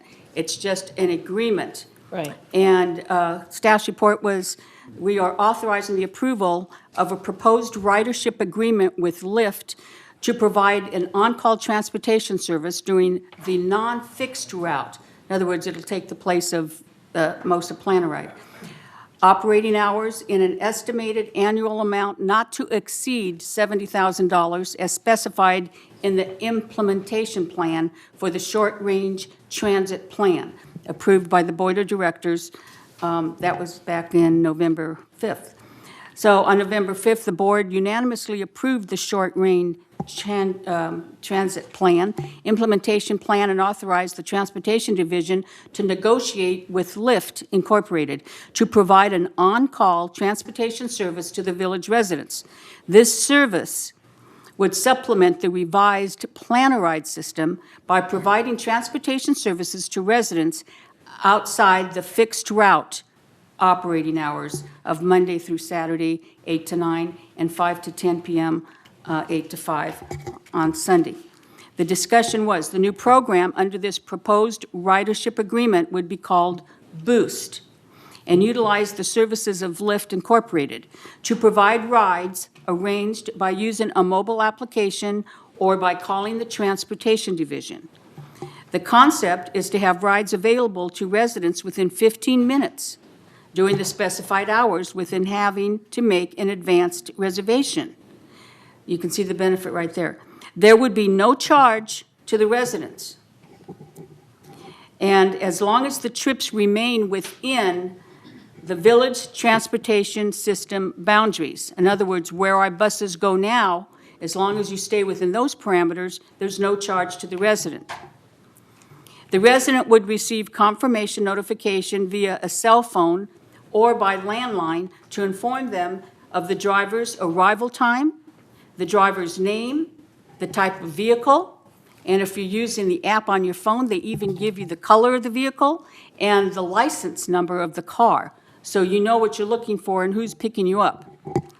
This service would replace the cumbersome Plan a Ride program, which requires advance reservation from 2 to 5 days. The proposed agreement would begin in January of 2020 if we enter into this agreement today. Again, all of the little details haven't been worked out in the form of a contract yet, but we had quite a few questions come up during the committee, and Chris was able to answer every one of them. Payment will be made to Lyft Incorporated on a monthly basis for all rides within the village transportation boundaries. As part of the proposed agreement, Lyft would provide the Transportation Division access to our software by way of a dashboard, which includes or allows staff to schedule rides requests from the residents who do not have the Lyft Inc. on their mobile phone. For residents who have the Lyft mobile home application, that would provide an access code that designates them as a village resident, therefore they would not be charged the fee. To limit overuse Also, there would be a maximum of 65 rides per month available, that's free rides, to each resident. The operating hours for the Boost program would be Monday through Saturday from 8 a.m. to 9 a.m. and from 5 p.m. to 10 p.m. and 8 a.m. to 5 p.m. on Sundays. These time periods ensure village residents would have transportation services available during the same time periods that is currently offered by the Plan-A-Ride. Similar rideshare programs are effectively being utilized by other jurisdictions and entities, and are offered exclusively by Lyft. We did look at Uber, but they do not have this plan. And they are not offered by other rideshare programs, such as Uber. As a result, this agreement complies with the approved Village Purchasing Procedure Manual covering sole source requirements. The manual states, a sole source procurement is one in which only one vendor can supply the commodities, technology, or perform the services required by an agency. Sole source means a procurement in which only one vendor is capable of supplying the required product or service. So we are allowed by our documents, governing documents, to go to Lyft because nobody else was able to do this service for us. The proposed agreement has been reviewed by the GRF legal staff and by the M&V committee to ensure that potential liability and exposure is covered. So it also went through risk management. The estimated annual cost for the Boost program would be $70,000 based on an average cost of $7 per ride. Now, you wouldn't be paying that. GRF will be paying that, as long as you're within the village transportation boundaries, and a projected of 10,000 rides per year based on what the current ridership data is. We expect ridership will probably increase with this program, and we will adjust accordingly in the future. Sufficient funding is included in the approved 2020 business plan already, so this isn't going to cost us any more money today. So if, Mr. Secretary, if you can please read the resolution. I'm sorry, what page am I on? As the last resolution. Did you want to say It's something, 12. Siobhan? I did. There is not a resolution. We're looking for a motion to A motion. approve the Right. contract. It would be Okay. a motion, yes. Okay. I beg your pardon. Okay. Okay, is there a motion to approve this contract? Endorse. Endorse it, Endorse, okay. yeah. It's contingent upon what Upon, we do this afternoon. Right, and I Okay, did- I shall. I did state that, but. Okay, yes, I just wanted to make sure. Yeah. Okay, Therefore, I will move this motion. okay, is there a second? All right. All right, shall we vote? Any more discussion? You have to I'd have like discussion. It's going, is there any more discussion? Yes. Okay, Annette? Okay. Reviewing the transportation service system recommendations of bus riders, Mr. Lagnauer and his staff succeeded in 3 of the 4 bus rider needs.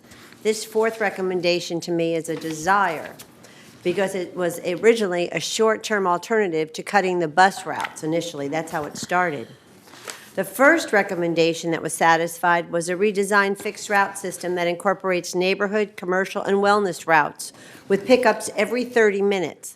So it cut 30-minute wait time for riders, which was significant and very much appreciated. Second is it expanded the fixed route service to include Saturdays.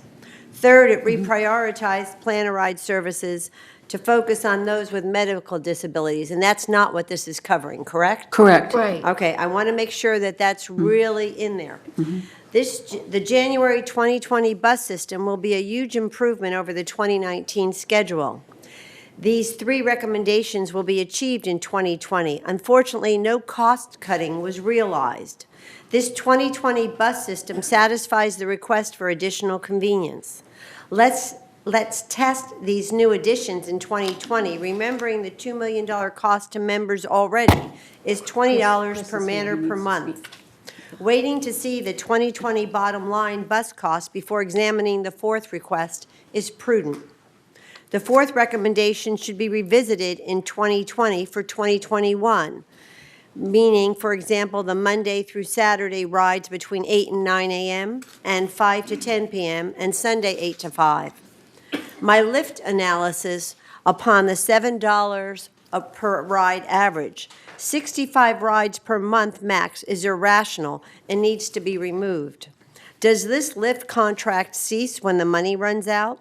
These are just some questions. The annual amount not to exceed $70,000 with the average cost per lift is $7 per ride equals 10,000 rides.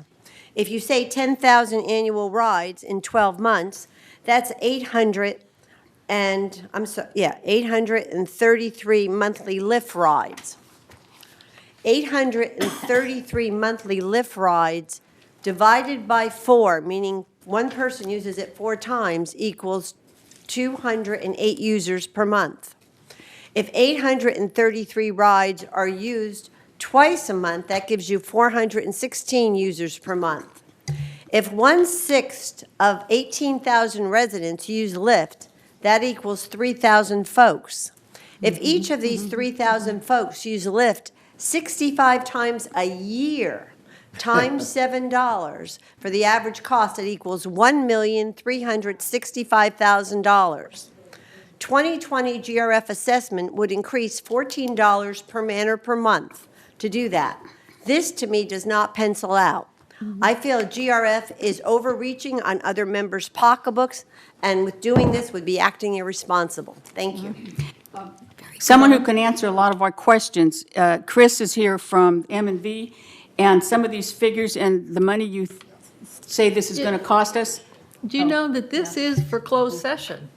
We cannot be discussing the contract in open session. I just put down, I'm sorry, this Okay. is open statements. I'm not to discuss I know. the Yeah, contract. no, Okay. we're not discussing the contract. We're Yes, discussing- you're discussing the details of the contract, which has to be done in closed session. No, we're going to discuss the money, we discussed this openly in committee, the money we're going to be saving by recommending this to the GRF board, and I'd like Chris to come up and correct those numbers about what we're going to be saving. Okay, Yvonne? Yvonne? Mhm. Okay. All right. The one thing, Judith, that when you were reading your little burp there, is that you didn't mention the times, because there are time restrictions. It's from 7 in the morning until 8 when the bus starts. Yeah, I did. 8 to 9. Yeah, 8 to 9, okay? I didn't hear you say Okay, it, yeah, but she they- didn't I- say they- it. they were But in that, it's, that, I think that those are for, you know, those odd hours. They, if the bus, okay. Chris, can you come up? I think you'll answer her question as well. As it But I relates, mean, a few questions. I'm Chris Logenauer. As it relates to the timing, part of the strategy of putting the whole bus improvement schedule together, or whatever word we're going to call, is I made 2 basic assumptions. One, we wanted to keep the time periods that we're currently offering the same. So whatever recommendations we're making, we didn't want to reduce any service level times or cut out times. And also, we wanted to stay within our existing budget allocation to do that. That's one of the things that we decided to do was we expanded the fixed route program because the community really wanted Saturdays for fixed routes, and they wanted improved service times. Well, in order to do that, it cost additional money to add the Saturday bus and to add a 9th bus to the fixed route cost. So in order to accomplish the goal of staying within the overall operating budget and providing the same service hours, we start with the fixed route, additional cost. We wanted to take care of those that had medical concern and needed those medical rides. So we created what's called the Journey or the old Lyft program, what we used to have during those time periods.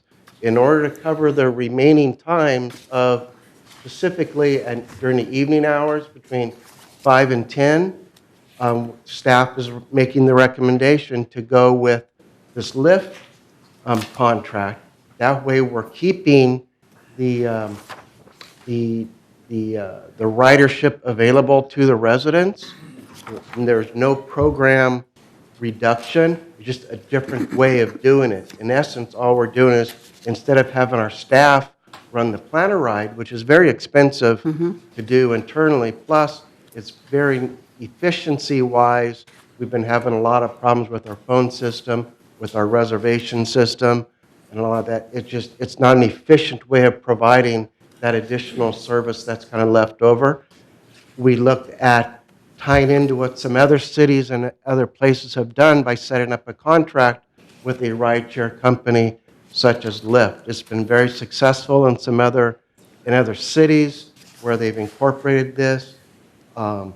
And so this was a cost-effective way of providing transportation services to the residents to be able to also expand our fixed route system and stay within our overall budget. And that's why, as staff, we're making this recommendation. Thank you. Thank you. Yeah, plus we're saving money. Yeah, overall, the trend with this, with the revised program, we're looking at having overall savings of about between $30,000 to $40,000 a year by doing this. Okay, any more questions or discussions? There's a lady that wants to talk. Okay. And Bert wants to speak. I have a request to speak from Elsie Addington on this item. Okay. Yeah, you're supposed to go first, but that's right. Sorry.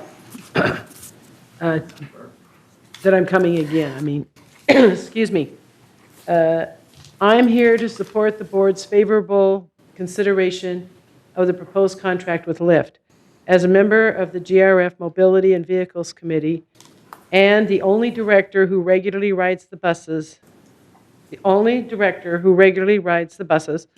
I heartily endorse the Lyft contract, which will fill in all the blanks of the master plan put together by Chris Lagenauer and his staff from the ideas submitted by the consultant experts at Fairs and Piers.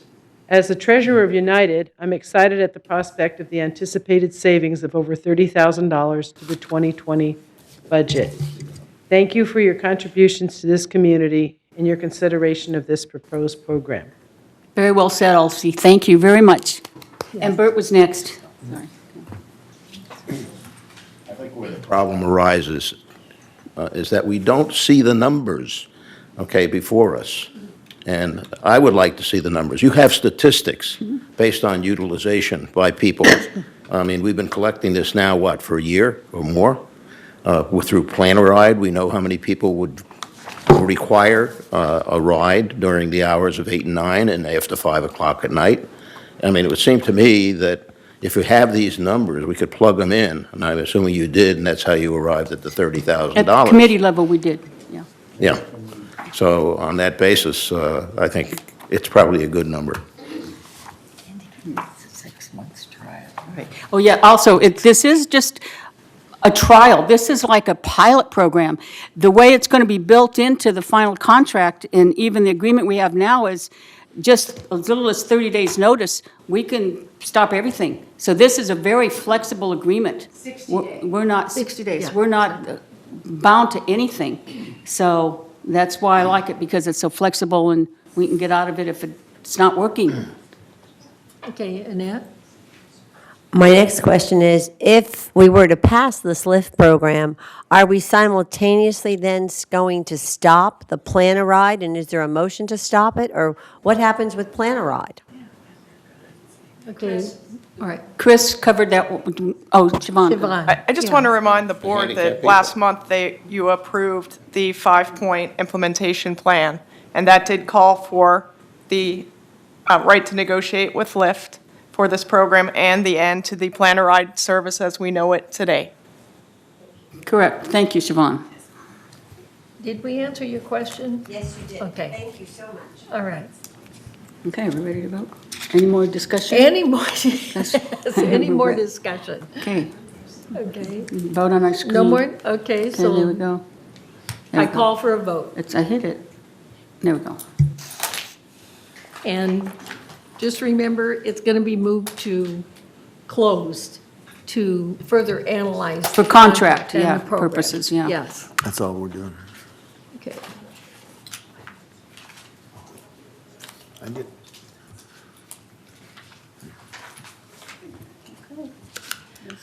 It looks like it passed. Okay. So the next item on the agenda is to. Did someone speak? No, okay. The next item on the agenda is to ratify director appointment of Diane Phelps to be seated at the VMS annual meeting on December 18, 2019. Is there a motion? So moved. You move that? Is there any second it? I second. Okay, call for a vote. There's no resolution. I don't believe there's a resolution on this one. Yeah, there's no resolution. This is Yeah. not that one. This is a Yeah, different resolution. this is a We different haven't gotten one. there yet. Yes. Okay, so I call for a vote, and this would be to ratify Diane Phelps to be seated at the VMS annual meeting on December 18th. Madam President, I just want to tell Cheryl that at the last vote, I voted no, and then it switched to yes on the screen. So I want to make sure that however I vote now is recorded. I'll check that in the That's minutes. good. Okay. All right, shall we vote? We've got something to vote.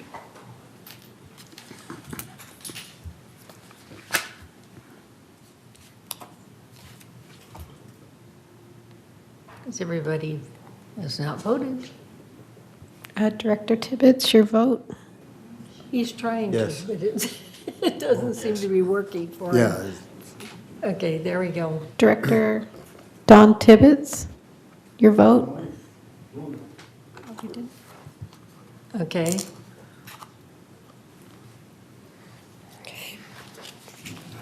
And just to clarify, I'm not voting against you, Diane. I was voting against the process, so. Too late. All right, all right. The motion passes, and so Diane is our new representative for VMS Director. Okay. So the next item is to entertain a motion to accept applications and appoint GRF VMS directors in November after the GRF annual meeting in November. I thought that was already policy. No, this is something different. We don't have This is- anything in writing that guides us how we appoint or elect VMS directors. And that's why there was so much confusion last year and the year before. So we are attempting to put something in writing, because it's not covered by our bylaws yet.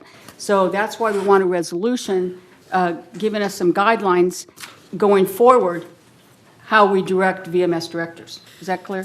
And we passed out, this page I passed out is going to be an amendment from my chair. I'll make it. Okay.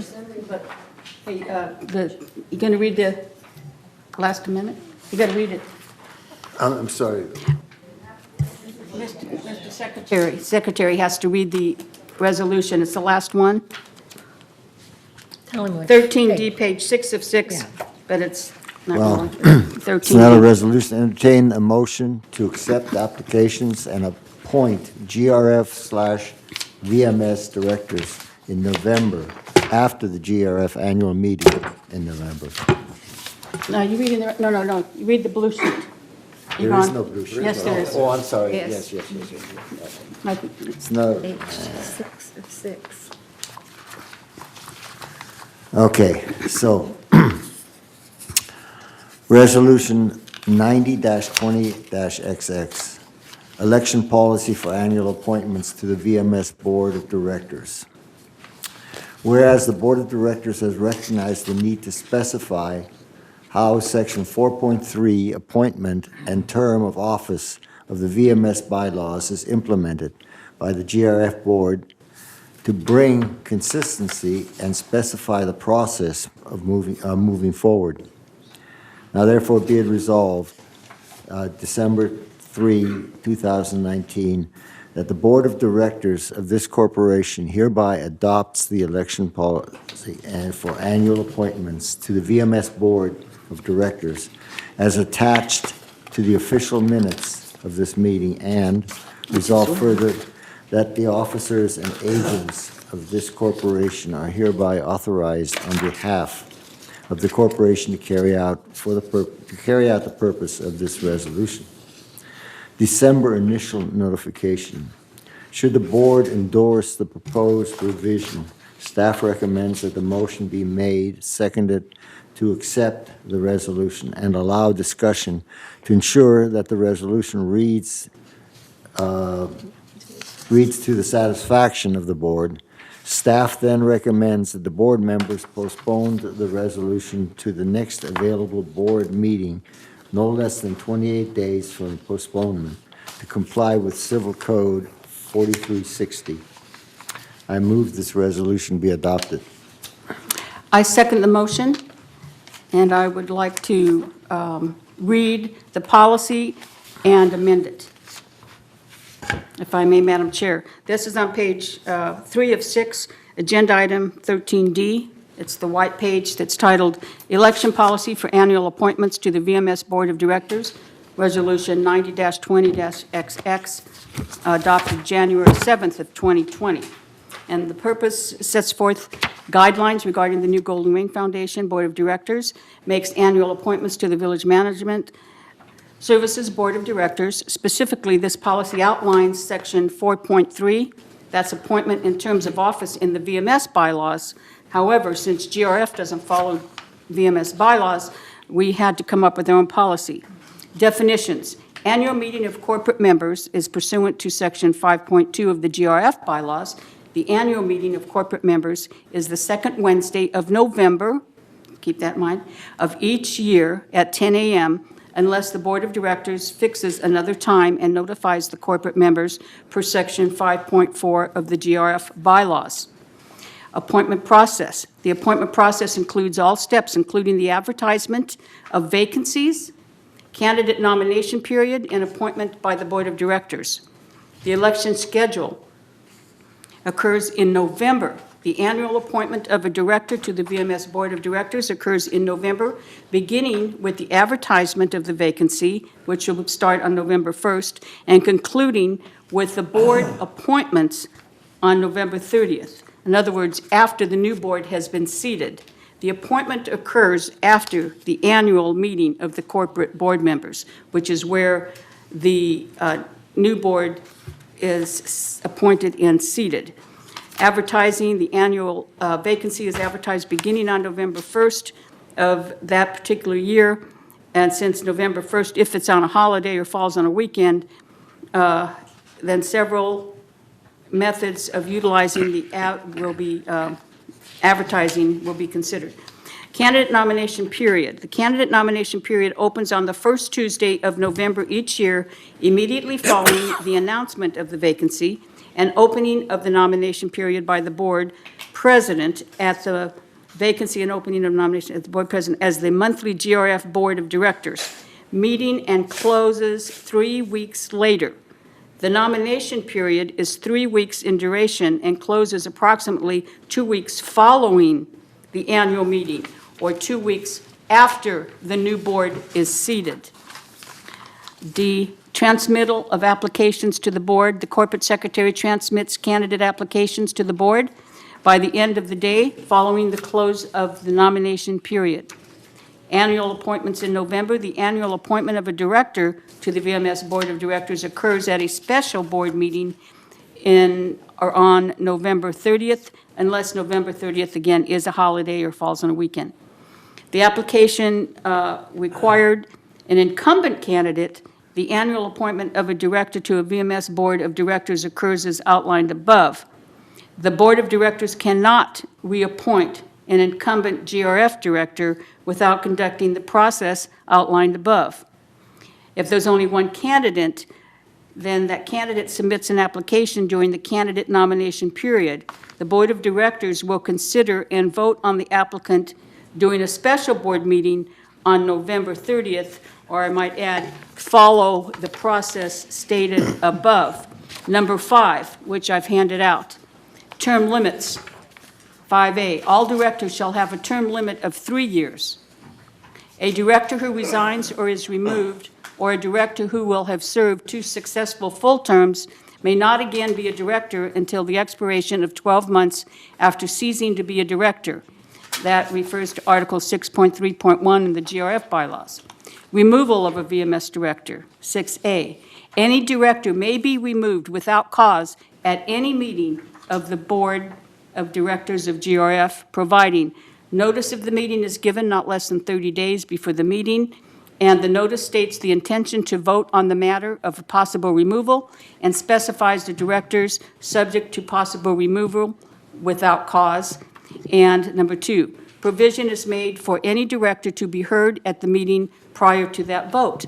And number 3, the majority of the voting power of the directors votes to remove that VMS director. Number 4, replacement of a removed director.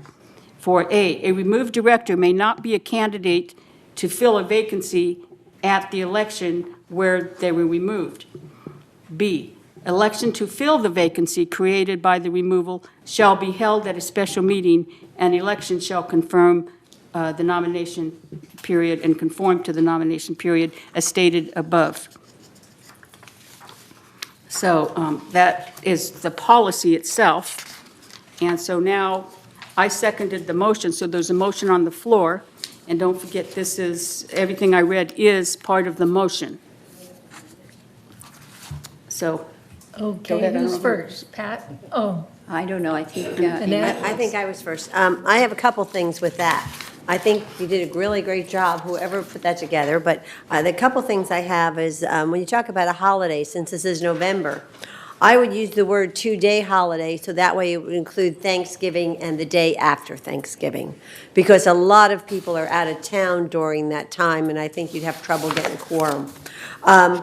So it would be so Thanksgiving. where's that When you were start? talking about the holiday. Okay, You yeah. basically. November I- 30th. I would Right, just, okay. because it's November, the holiday, basically when you're getting ready, I would just say 2-day holiday, because that way they Oh, a would know. it was 2-day holiday, okay. 2-day, because that would be Thanksgiving and Friday thereafter. Okay. And that would make people a little calmer. And then the only other thing I thought about on the removal of a VMS director, number 6, when you go down and do 6A, and then there's 1, 2, 3, on 3, the majority of the voting power, I would put down 2/3 of the voting power. So whoever, if you have a quorum, you have to have 2/3 of it. Okay, well, But that doesn't Anyway, follow that's any something for bylaws. consideration, but those are my thoughts. well, I know the bylaws say 2/3, but it's usually the majority. I thought it was 2/3.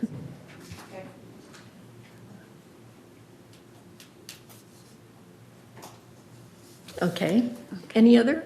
Yeah. Pat, up. No, I'm sorry, it's, Beth. let Beth go I think next. I was next. And I'll go. Okay, Then Bert. I'm sorry. I think one of the things that's missing from this policy is an absentee policy, which says that we expect those directors to attend these meetings or be at these board meetings so many times per year, and if they do not fulfill that role in that manner, then that's grounds for removal. That's cause, well, it's stated in the policy, they can be removed without cause, but, so we could use that, but if it's stated, then that negates the reason of saying without cause. But that would be something we would consider behind, in a closed meeting, one reason. But it shouldn't have to read that, because right now they can be removed without cause, but that would certainly give us cause to look at it. Does that make sense? Yeah. Okay, No. Why not? Go ahead, Beth. okay. I'm- There was someone else that wanted to speak. And Beth. then me Okay. after. Okay. I'm not sure, the committee that put this together, was it staff or? Staff and the executive committee. So I'm thinking that we've got some really excellent ideas here. However, I think we really haven't had enough time to really read it and digest it and be ready to really discuss it, since we just got this one single sheet again. It's something that really, it's very important. It's a new policy for our appointment of a VMS director, and I think I I think that maybe we want to put it on hold and talk about it and then bring it back up next month, But and then we Pat, can have yeah, a perhaps vote next. after we've had a chance to discuss it. Pat? I agree with Beth. I think this thing was pushed through in an awful hurry. And not only that, the removal of the VMS director, that's already in the laws. And I don't understand how we could have something that's so important drafted in how many hours? Or, I think we should have had a lot more thought behind this. And I think the attorney, I think Kelly should have reviewed it and everything else. I just think we need more time to research it. Then, did you move this already? Did you move, when you read that, did you move that we accept this? I did, that'd be Okay, adopted. then, We're on I'm going to discussion. vote against the motion so that we could send it to legal. And we went through some of this before, and Siobhan did an excellent job of actually writing the policy. It's just Bunny and I are honestly responsible for the number 5 and 6, but. President Carpenter, can I make a Okay. comment? So the motion was to approve this for 28-day review. So you will have a chance to review it again next month. And it was also based upon review The of our legal. amendment. But if we Yeah. approve it, it's approved as written, which is this amendment. Yeah. I'm requesting you give me your revisions so that we can submit that to the board next month when it's revised. Well, I'm going to refuse to approve any, because this was supposed to be part of it, and it just got missed, so I'm not going to approve it that something that was half-written. Yeah. So, It wasn't half-written, I Did the right thing there. apologize, because she didn't get the information to put it into the minutes, okay? But the idea here was to get the resolution approved based on legal review. And if there's going to be any changes, It should be through the lawyer. it would be done during that 28 days. So, I understand that approach, but then what you're saying is we're missing a little bit of discussion here, and I think we need to have a little bit more discussion about this. That would be legal that we discuss it in closed today. Right. And then we could bring it back in January. I mean, we already have Diane on, and we have no more vacancies for right now, so it's not pressing in that regard. But I can understand we want closure and we want to have a policy. So Right. I do think we should maybe get this to go to closed, and then from closed, get it back on in January, if that's the. well, like I said, I'm going to vote against it. This way, then it doesn't pass, and then we bring it to Kelly. But I'm going to be voting, like I said, for the third time against this resolution. Good. okay, is there any other discussion? Okay, so the motion is, let's repeat the motion. To accept this resolution as written for election policy for annual appointments to the VMS board. Okay. So do we have a vote? I'm yes. Oops. Okay, motion passed. Okay, so we're going to, Bring it to Kelly. the motion? No, but my no button doesn't work either. Oh, yeah, it did, Okay, finally. so the motion failed, and it's going to go up for legal review and bring back on the next meeting. Okay, fine. Lively discussions. Okay, hey, we get a 10-minute break. Let's stand up and stretch. That's the next thing on the agenda. The 10-minute break, is this our 10-minute break? This is Yep, this is our 10-minute break. 10-minute break. That's something new we started, so if you got to go to the bathroom, now's the time. This is new, we've never had the 10-minute break before. I know. We've got to take advantage of that. That was at Bert's request, that we have a 10-minute break. Yes. See, Bert, you're getting your way already. Well, I'm glad that Getting your one way failed. already. This 10 minutes, we've never done it before. I didn't think for a minute you'd end up bringing that up.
It's been more than 10 minutes. Okay.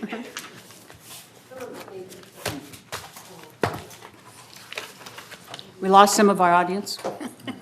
We lost a few people, I think. Let's see. Yes. Is Beth, And we are on the air. Yes, they go to the committee meetings. but Beth's not back yet. Think we should still start? Yeah, we got 3 people out. Yeah. Bert's in the room. Egon's in the room. Okay. Okay, should we wait just a second for Beth? You can open the meeting. Huh? No, open the meeting because they're in the room.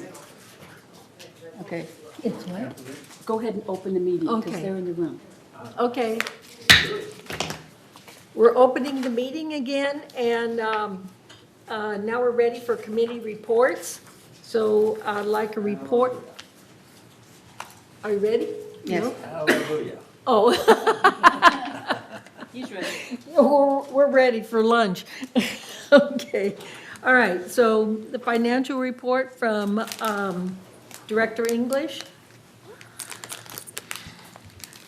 Okay, I promise I'll be as quick as I can. I know everybody's anxious to get to lunch. Yeah. So this is the Treasurer's Report for December the 3rd, 2019 Board Meeting.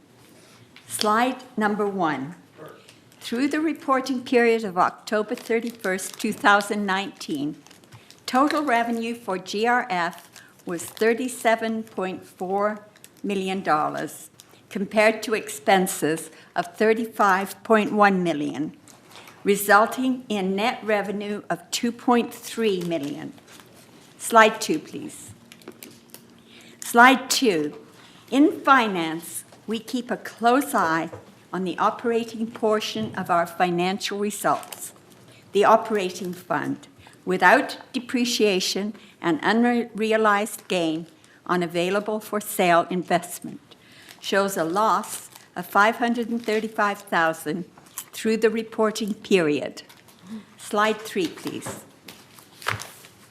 This next chart shows the same actuals with the income statement, but compared to budget, we can see here that GRF ended the period better than budget by $162,000, primarily due to unbudgeted unrealized gain. Slide 4, please. This slide shows our most significant variances by category, with green bars representing favorable variances and orange bars representing unfavorable variances. Now, I'm just going to go through some of these, not all of them. Repairs and maintenance was $344,000 less expense for annual software maintenance, an overstated budget for fire alarm inspection, and less use of contingency for building repairs. Also, interest income was $301,000 higher investment reserve balances, which brought in more revenue than budgeted. On the unfavorable side, some offsetting variances included legal fees, $255,000, more legal activity than expected. Another one in that category is the golf revenue, was $252,000, overstated revenue budget, lowered in 2020. Also less revenue from golf due to the rain, requiring course closures or play being limited to cart paths during the rainy season. Slide 4, please. Slide 5, please. We do have sources of revenue other than assessments, such as fees and rentals. To date, we have received $11.6 million, as shown on this pie chart. By category, we can see that our largest revenue is broadband services. This includes the internet, set-top boxes, premium channels, etc., followed by trust facilities fee, $5,000 transfer fee for resales, golf operations, and so forth. Slide 6, please. Expenses to date of $35.1 million, including depreciation, are shown on a pie chart, with our largest categories being compensation, cable TV, depreciation, utilities, insurance, outside services, etc. The ratio of these expenses will change as work is performed throughout the year. Slide 7, please. Here we have a slide that shows the resale history from 2017 to 2019. Community-wide sales total 686 this year through October 2019 timeframe. Most of these transactions generate the $5,000 trust facilities fee, transfer fee, used as a primary source of revenue for our reserves. Slide 8, please. The reserve and contingency funds adjusted balances are shown here. Starting with the first column on the left, the fund shows a combined ending balance of $31.2 million.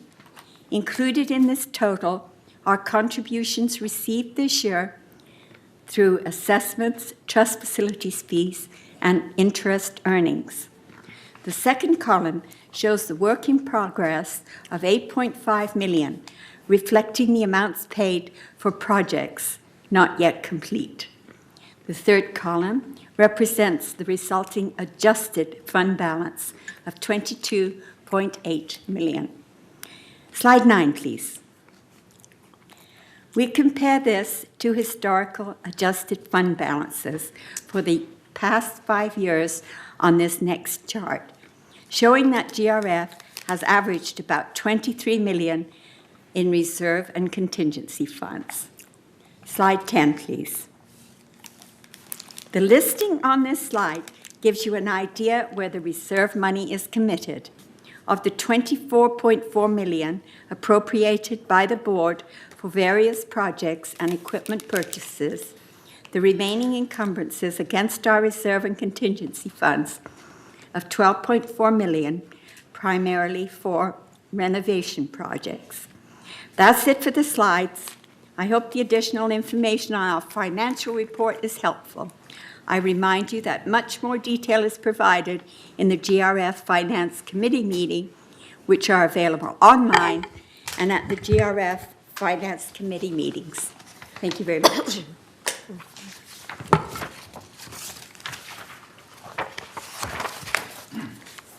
Okay, next person.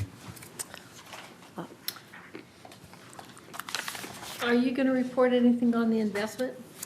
No, except for the fact that we did change our investment company. The name is Sageview something or other, and they're supposed to reduce our fees somewhat.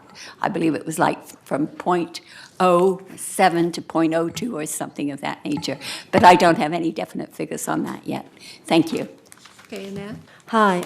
I would also like to add, in reviewing the financials this month, that I was able to confirm the fact that the Bank of America Merrill Lynch bank account has been closed in the month of October, and the new one, the Sageview account, Sageview Advisors, has been opened at Fidelity, so the 18 million, now it's 19 million, money has been transferred in full. Oh, thank you. Thank you very much, Annette. All right. Annette, are you going to report on the Community Activities Yes. Committee? This is my very last CAC committee report. Next time, Joe will be saying it, and good luck to you, Joe. What I wanted to say in doing this is there has been an individual in our village that keeps on coming up about an amphitheater, and he was advised to go back and get some more numbers, and he was also advised to go to M&C, but I think it's very important that this be stated. The Laguna Hills Mall redevelopment project, mentioned in the Globe in October, I believe, features an outdoor amphitheater. This is the Laguna Hills Mall redevelopment project. It's going to feature an outdoor amphitheater, and that is going to be one of the centers of that mall development right now. Now, he said he might be doing some changes, but this is supposed to be the core, one of the cores of the developer at the time. which will have 6,309 parking spaces. This is wonderful news that a national mall developer worth millions of dollars will undertake this expensive project at no cost to members' assessments, which will host concerts that all Laguna Woods Village members may attend by taking the bus. So I just wanted to throw that in there. Also, I went over the year in review at the village, and it's all the events, far too numerous to mention here. But I did want to say that Brian Gruner gave his report of recreation and special events, and these are some of the highlights that he mentioned. One was the Harvest Hoedown was well received. The Village Bazaar sold out at Clubhouse 5. The Arts and Crafts Bonanza had over 2,400 attendees, which is record-breaking.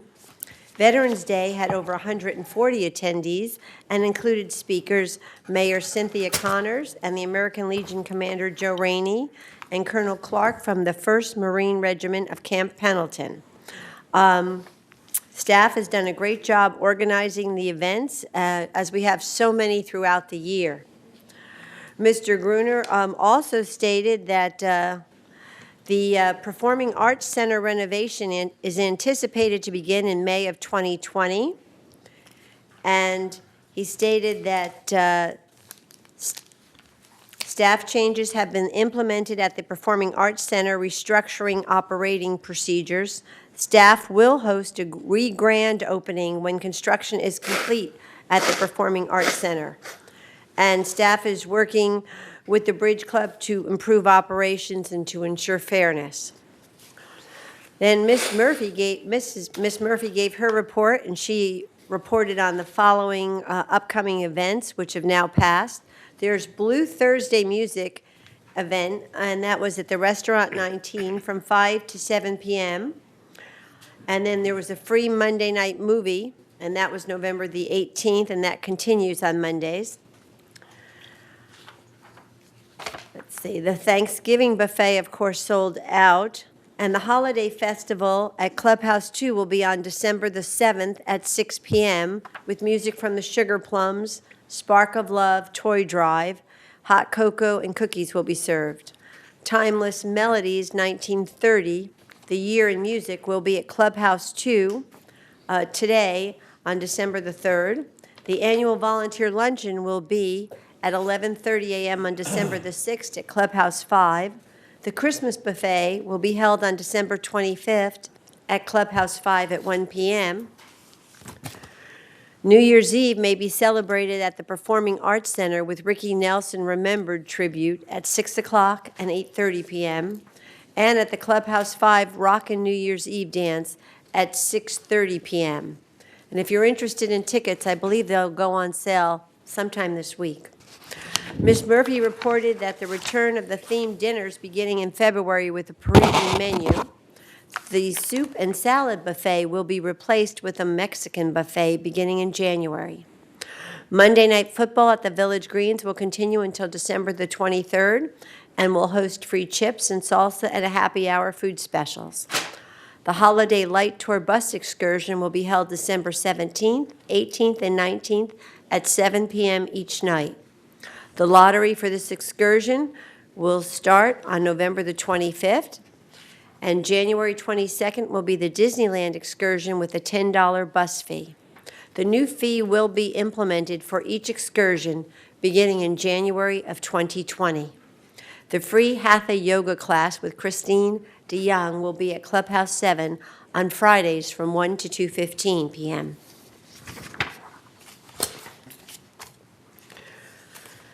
The director went on to say what new, like the chairs have come in and they're being, parceled out. Staff was directed, though, to present statistics for Pool 2 attendance regarding the request to move children's swim, off-season children's swim there. As I indicated, this may disrupt lap swimmers and seniors using the pool extensively at the time of such request. So staff will bring forth the requested statistics at the next CAC meeting in January. The Emeritus Ad Hoc Committee update basically is that Recreation not only is working with the Saddleback District, but they're also working with OLLI, O-L-L-I, which is UCI, the University of California at Irvine, to bring educational lectures to Laguna Woods Village in 2020. I went on the record to state that, it will be for free and on-site. This is incredible what Brian and his team have put together, because OLLI is currently approximately $200 per person, and it's hosted at the Irvine train station. So to have this come to our village for free is just, I'm thrilled with that. Items for future agendas. Bunny requested that staff review the guideline signs posted at all clubhouses, so that'll be coming up in January. And the CAC charter for review, that'll be coming up. And Director McCary asked for a club update in the village, and Mr. Gruner stated that there are 277 approved clubs. 3 clubs are on the wait list, and 28 clubs are not compliant with current roster or forms. Notices are sent out to each club that is not compliant, and the club will be disbanded if they are not responsive after 3 attempts. And we did not give them any further direction, since they have their policy and their protocols, and they'd be following them. So I just want to say that I'm thrilled for the new GRF board. And I want to just mention the next CAC meeting is January 9th at 1:30 p.m. here in the boardroom. Thank you. Okay, thank you. Thank you very much. Okay, the next report will be from the Landscape Committee. Landscape Committee has not met, but will be meeting tomorrow, actually, at 9:30 in the morning. And so there's very little to report, except asking the community to have faith that one of these days we'll be able to hire enough people to improve our landscaping. We're short, at the last count that I knew, was 40 people, and that is a significant downward. It's just very difficult to hire people at the salaries that we pay and the traveling distance that they have to come. And it's something that we're living right now. Staff is doing what it can to resolve this problem. There are proposals out there to see what we can do to make it easier for people to reach us. But I just ask for your patience and tolerance. And the next meeting, as I said, is tomorrow morning at 9:30. Okay, and this one meets quarterly, right? Meets Landscaping? quarterly. Quarterly. Okay, that's what I thought. Okay, now the report from Maintenance and Construction Committee, Director Mattson. We did not have a meeting last month, so I'm going to give you a report on some of the 15 items of our project log that we are carrying. I got 4 of them. I'll give you a little bit of information. Number 1, the service center heater and fans have failed, and so we're replacing those. Number 2, a consultant draft report for Clubhouse 1 renovation was received, which will guide us in future Clubhouse 1 renovations and work. And this document, I do have the document, and at our next meeting is next Wednesday, the 13th, and this will be a big one on our agenda because I just got my copy, and I'm making some copies for our other folks at United and Third. The 13th of December? Pardon me? You said the Clubhouse 1 report will be at the next meeting on December 13th? You said the 13th, and I didn't know if you meant December. Next week, which is the Wednesday the 13th, we're having our next M&C meeting. Okay. Excuse me. Also, that report is available to anyone now, right? Pardon me? The report on Clubhouse 1 is available to anyone? Should be, I mean, after that lawsuit. The way I got it, I talked with our our boss here, and Anybody they, that makes a request, we get a yeah, they make a request, and it's around 243 pages, so it's not something to just, throw out real quick. And that would be a cost to the resident, correct, for administrative fees to get that report? It's not available to the residents, it's available Okay. to board Directors, members. okay. Thank you very much for clarifying that. There is no December 13th. That's December 11th. Okay, number 4, plans for replacing our welding shop here have been submitted to the city for permit processing. So that's number 4.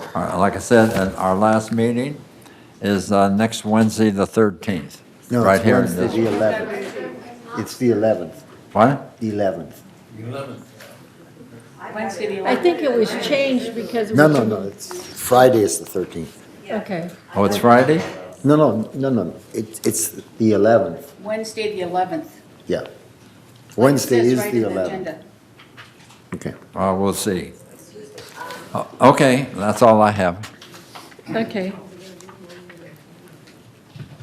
So, the report of the Performing Arts Center, and that would be Beth Perrick. Thank you.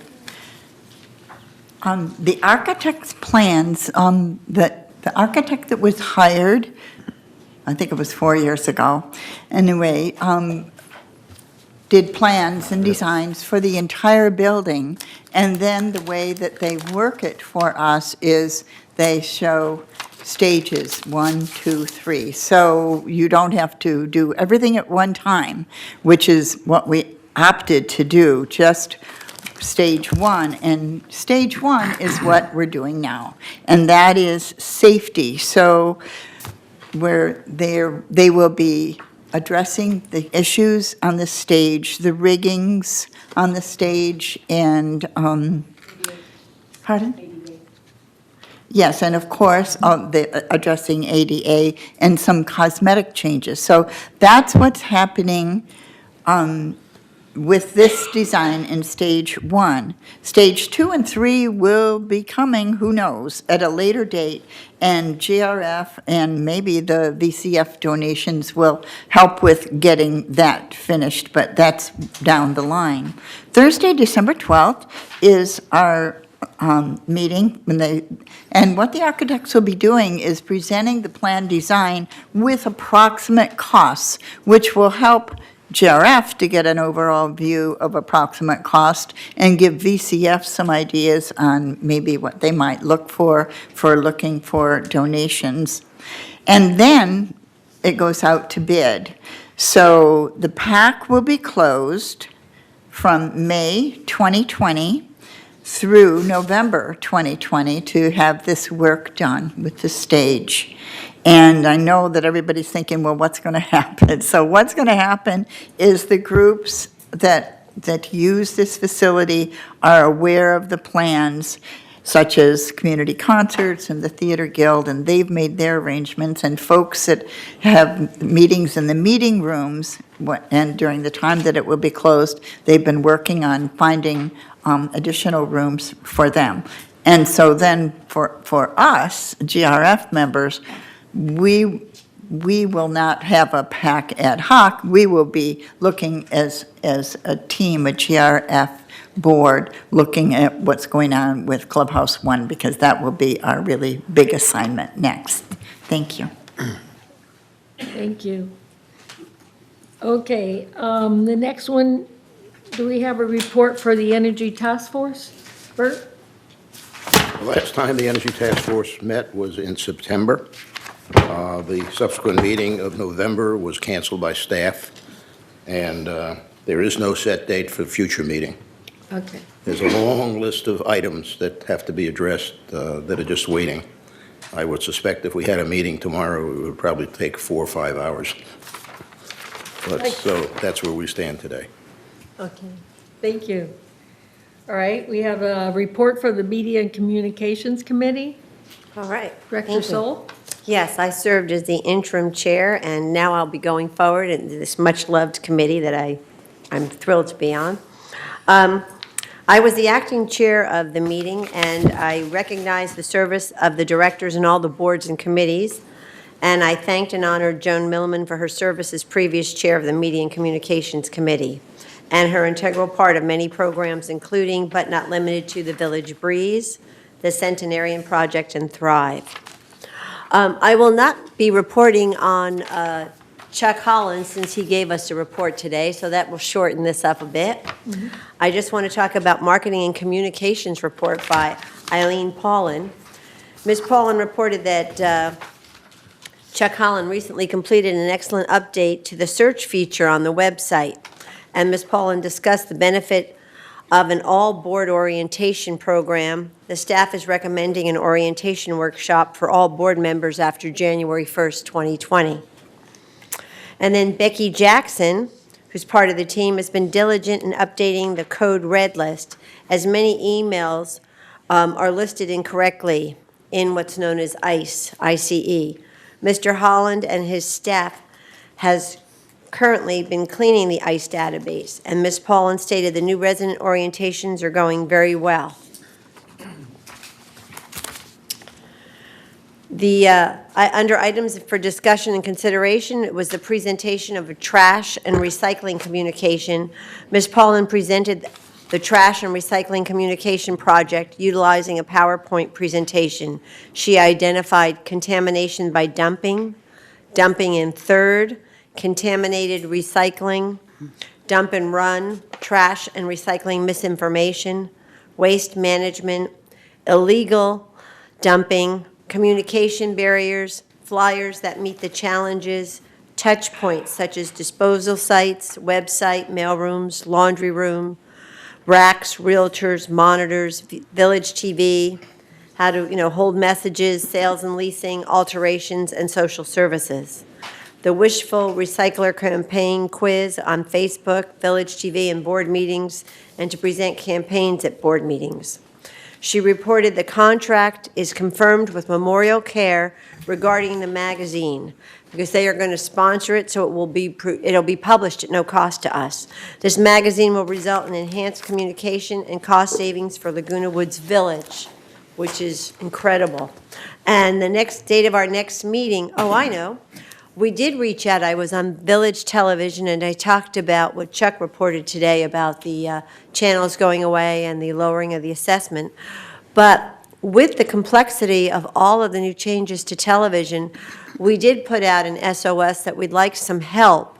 So if anybody would like to help us, that would like to volunteer their time, we would like to do a coordinated effort with the Video Club and perhaps the PC Club to put together some short spots, 30-second spots concerning streaming and all the challenges and the complexities of everything as it is changing, because TV is no more just turn on your remote and you've got 5 channels. It's much more complicated.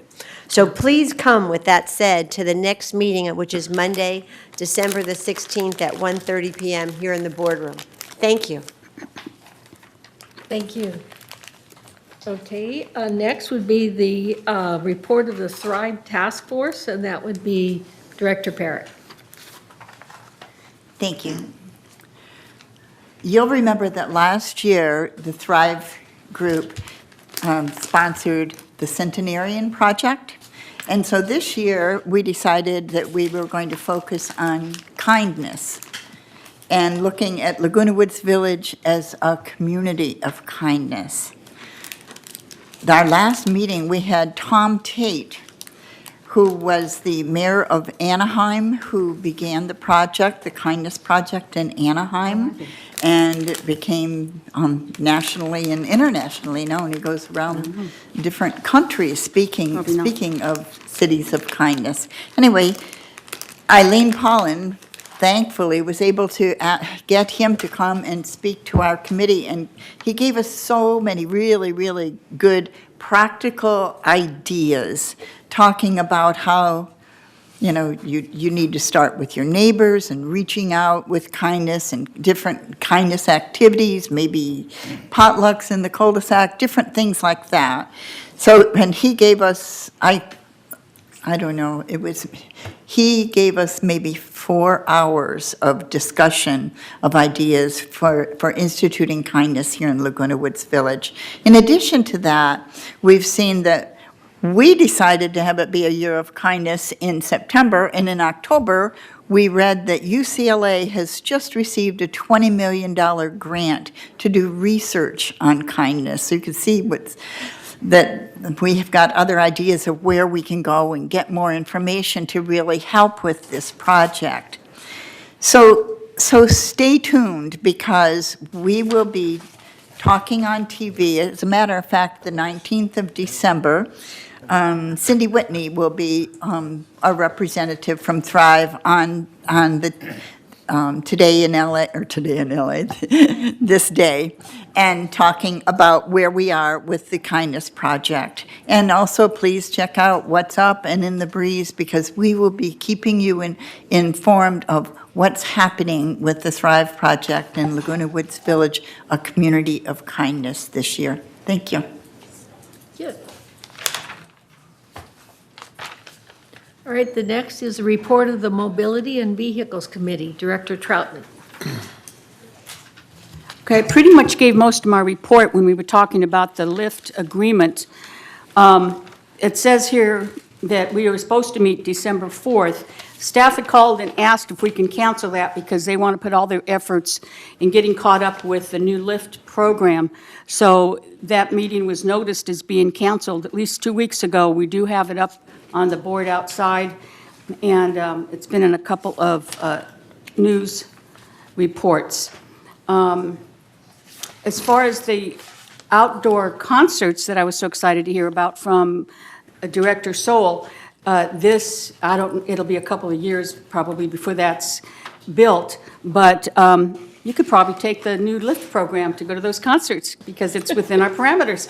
And so that's something to look forward to. So other than that, the only big change is there is no meeting tomorrow, December 4th. That has been canceled, so staff can get caught up. And thank you very much. That's all I have.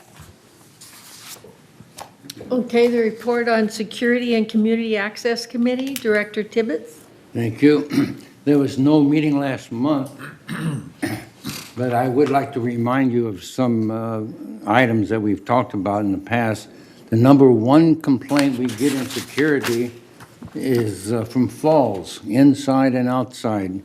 And there were 61 total so far through December. And most of them from the loss of balance. People walk and they lose their balance or they trip and something, and most of those wind up in the hospital.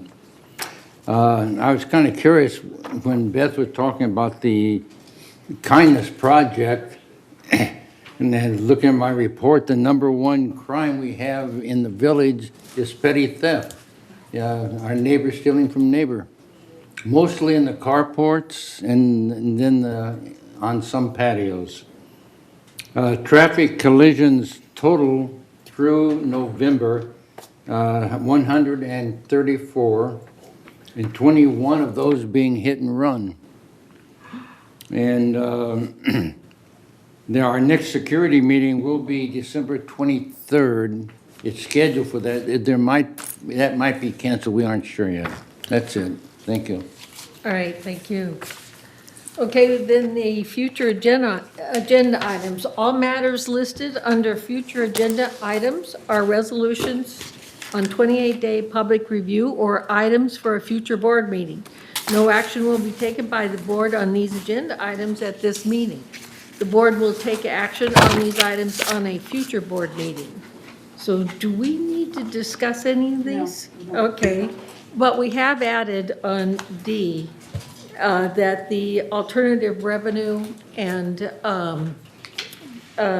committee will be combined, whereas before there were two committees, revenue generating and cost share. So we're going to combine the committee, we'll reinstate it, and it'll be on the agenda meeting for the next meeting in January. Okay. Honey? And then Yes. you're going to put on the VMS policy that we're going to revisit? Right. That Yes. needs to be on there. Okay, thank you. Is there any other comments? Okay, for future agenda. All right, director comments. Do we, we're going to go around. Yeah, we'll start with, would you like to say anything, Siobhan? All right, okay. Yvonne? Well, I wish the Thrive Committee success. Is this on? Well, I pushed the button. Yes, yours is on. Okay. Anyway, much success. Last year's program was a real success. And my next door neighbor, it was over 100, and I got her in it, and I thought it was just a wonderful program. You know. Well, all I can say about that was ditto. This was a great first meeting, very lively, and thank you. Okay. I just wanted to say, this is Giving Tuesday. I'm going to say that again. Giving Tuesday. And BCF, if you can think of a project or would like to talk to them about possibly donating, and remember the foundation today would be a good day to donate to the foundation on Giving Day. And the Thrive meeting, which I discussed a couple minutes ago, the next meeting is tomorrow morning at 9:30, if anyone's interested. And good meeting, thank you. Okay, Pat? Thank you for a good meeting. And I think we've covered quite a bit today. Some things may be a little too much, but thank you. I just want to thank all the experienced board members here, since I'm one of the new ones, and for their help and guidance in this process. I did have two comments. One, I was a little concerned about the person who couldn't find a room to rent for her event. The other, which really concerned me, I remember Director Horton very nicely speaking here one day about issues at the equestrian center. The help we gave them seemed to make that deteriorate a great deal. And now we're hearing comments from residents that there's concern about the safety of the animals and the treatment of the residents. That should be a high priority for VMS to look at that. So I'm hoping to see something good happen out of that. Thank you. Okay, I'm going to try to stick with the kindness theme. The Salsa Club, which is social activity for seniors, and on December 28th, Clubhouse 7, they are having an arts and crafts combination fair and flea market, and two of the tables are going to be donations from residents, and I will, if you call me, I will come and pick up your donations, and all proceeds from those Salsa Club tables will be going to the Laguna Woods Village Foundation. We didn't know about Diane's charity until today, so next time we'll direct it towards another cause, but right now it's already been printed that donations from that table will go to help our seniors here in our own community. So again, call me if you have pickups and want to donate and help our residents here, because all 100% of those proceeds will go to help our residents through the foundation. Thank you. I just want to say that I am so appreciative of the support that I've gotten. Actually, this is my first time that I have ever run a meeting. I mean, I've run informal task force, but not a board meeting. And so I just appreciate all the support, and Judith here is really helping, train some of our new directors that have never been on a board before. So I just want you to know I appreciate everybody, so. All things considered, I think it went very well, and I look forward to learning a lot more in the future. Well, my one comment says, I certainly hope that whatever task force we put together to shorten these meetings would be appreciated, and I gave you that, right? You know what? I have this at home. Oh, okay. And I was going to read it. Right. Study it. Other than that, we covered a lot of ground today. Okay. Good meeting. Okay, thank you. I'd like to thank the two United members who are still here. Yes. Okay. We didn't chase them away, yes. And the Globe stuck it out. Yes. Yes. So, yeah, we're supported by United. Thank you very much. Yes. Jeff, did you want to say anything? Okay. All right, we are going to recess, and I think everybody's hungry. So we have food in the Willow Room, and then we will afterwards have our closed session.